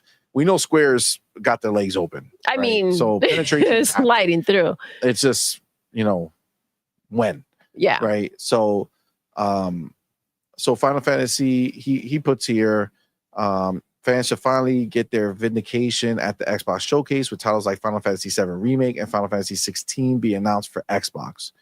Perhaps there's room for Square Enix to go a bit further and reveal upcoming projects like Dragon Quest 12 as well. We can only hope, right? I mean, yeah. And then he says, I'm curious if EA's next Battlefield title will show up at the Xbox event this year. Microsoft and EA have a deep partnership with things like EA Access and Xbox Game Pass, but Microsoft now owns Call of Duty and thus competes directly with Battlefield. Perhaps Battlefield marketing reverts to PlayStation in that scenario, or maybe Xbox is eager to prove to third parties that despite owning Call of Duty, they can still be a good partner. I would say if Xbox can have Battlefield, they'll have Battlefield. Mm-hmm. I think it'll be more powerful to show that Xbox has Call of Duty and Battlefield. Yeah. Right? Because you got the both sides it doesn't of the need token, to be one or the other. Like exactly. Power move to the max. There's room for all. Facts. And Battlefield has been in beta or alpha, whatever they're doing. They're definitely, people are playing it. Yeah. Right now. So they're actively working on it. It's a big deal. You remember the last EA conversation they had, they did like this huge announcement that every team is working on Battlefield. Like they have so many teams working on Battlefield. It's like their big deal. And we did just hear, and I didn't make it like a topic or anything like that, but we did just hear that EA has canceled the Black Panther game. Yes. And closed the studio that was working on it. So that went night. They also announced that they're working on, like, their goal is to just have few titles that they work on. They're basically trying to become Activision. Yeah. You know what I'm saying? Before the acquisition. So yeah, that was I think that they said that they're keeping Battlefield, Apex Legends, Star Wars, and Sims or some shit like that. Like some fucking like super few games. So yeah, very, very particular. Clean the house. Yeah. So I mean, I think they keep that partnership. I think if there's a Battlefield title, if it's ready to show, I think it'll be at the event, and I think that's fine. And then he goes on. He's expecting to get the service updates. We already know that. Elder Scrolls Online, Fallout 76, Sea of Thieves. He's saying that he doesn't expect. Oh, he's saying he actually doesn't expect a lot from Blizzard because they do have a BlizzCon event planned for 2026, but that's next year. So I don't really agree with that. I think Blizzard can show you stuff that's coming out this year or early next year before this event. In news that likely won't be a shocker, I'm expecting a variety of fully unannounced games to debut during the Xbox Showcase, both from Microsoft's own studios as well as partnerships with external developers. Now that Microsoft is raking in huge amounts of cash from PlayStation and Steam, in addition to Xbox and Game Pass, we should start to see some of that cash and reinvestment. I mean, we know that for sure. Yeah. So he's saying that his megaton thought of closing the show would be the new Halo. Which I really hope that that's the case. I really hope Halo. Oh my gosh. I would cry. You would like lose your shit. Yeah, I would like cry. That would be wild. It'll be real wild. Yeah. Actually. But see, this is the thing. And keeping these things under wraps, it's like if there's something like this, that's what you want. Agreed. Oh my gosh. Also, he brings up Elder Scrolls 6, which if they can show it and it will be wild. Elder Scrolls 6 would be crazy if they showed some of that. And then he goes on to the idea of the next gen hardware, which we already kind of, spoke about. Into, yeah. I don't think they're going to show the handheld if they're kind of sidelining it for now. But I do think they can show the Xbox because that seems to be full steam ahead as normal. So yeah, I mean, for me, I mean that's pretty much it. I think we gave a lot of our input on what we're thinking is going to happen at this show. I'm so excited for the show. I think it's going to be insane, dude. It's going to be insane. And get ready, because if they show Halo, man, fucking mind. Gonna lose my fucking mind. All right, guys. With that, we're done. We are. Wrap it up, man. Thank you guys for rocking out with us. Appreciate y'all. You guys are all the shit. So thank y'all so much for all the support and coming out and hanging out with us and sharing your night with us, because it's definitely a fun time, man. We appreciate y'all. Of course, shout out to everybody who super chatted. You guys are the shit. Thank you, guys. We really do appreciate you. Always remember the show is brought to you by you, so we do appreciate you. Shout out to everybody who supports us over on Patreon and on our YouTube memberships. You guys are awesome, and we do appreciate the support. And then also, we do want to shout out our YouTube Elite members. That's right. You have the homie Big Boy Mike, Dark Angelic, Culture the Canuck, Music 72, and Queen Witch. And then our Inner Circle members, you have the homie Big Mix Gaming and Pragmatic Eagle. And then, of course, we have the first 3 people in the chat. That's right. It's our specials. Oh, got the homie Mr. Best Bot himself, Cage El Vampiro. That's right. You got our boy and Music 72.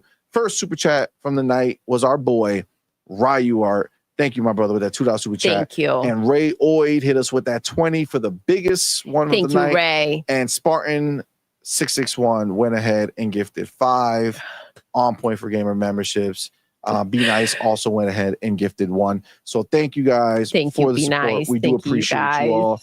Again, if you're listening right now and you haven't hit the subscribe button, please go do so. We're extremely close to hitting our 25K number, which would be phenomenal to be able to hit right before going into showcase. That'd be pretty awesome. That'd be really, really dope. So if you haven't done it, please do. That would be dope.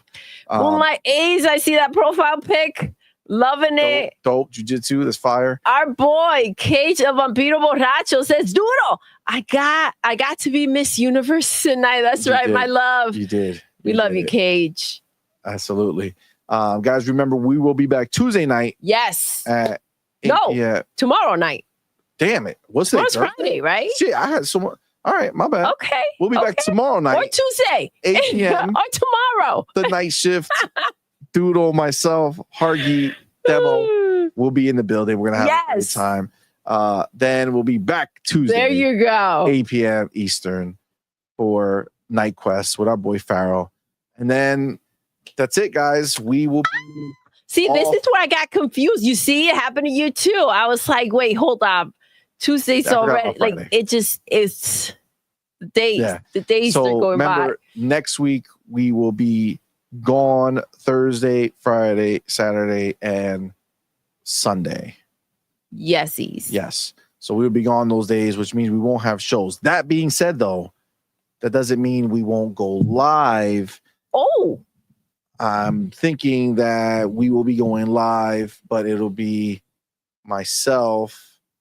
It'll be Madman and Purple Berry. Yes. Who will be doing the show just as a live from LA scenario. Yes, that's going to be so sick. Talk about what we went through from the weekend, but definitely beforehand, I think so too. We could talk a little bit about anything that we have going on or whatever the case is. So I think we might be popping up. So with that said, thank you all again. Much appreciated for all you guys and your support. And with that, we're going to go ahead and end the show the way we end every Dark Angelic says. Remember the divorce Doodle. We'll get the house, the PCs, and the kids. The CMoney gets PlayStation 5. Yeah, that's fucked up. That's fucked up. That's real cold. Why would you say something like that? Oh Oh my gosh. That's real wild. Don't worry, Doodle will not be muted tomorrow in any way, shape, or form. Shout out to Dark Angelic and Queen Witch. We got our coffee. Thank you so much. Yes. Thank you. So awesome. Thank you so much. So dope. Thank you guys for thinking about us. So again, we will go ahead and end the show the way we end every single show. I Doodle. keep the coffee too, by the way. God damn it, Doodle. Yes, We're done. we are. Until next time. You're intruding. You're intruding.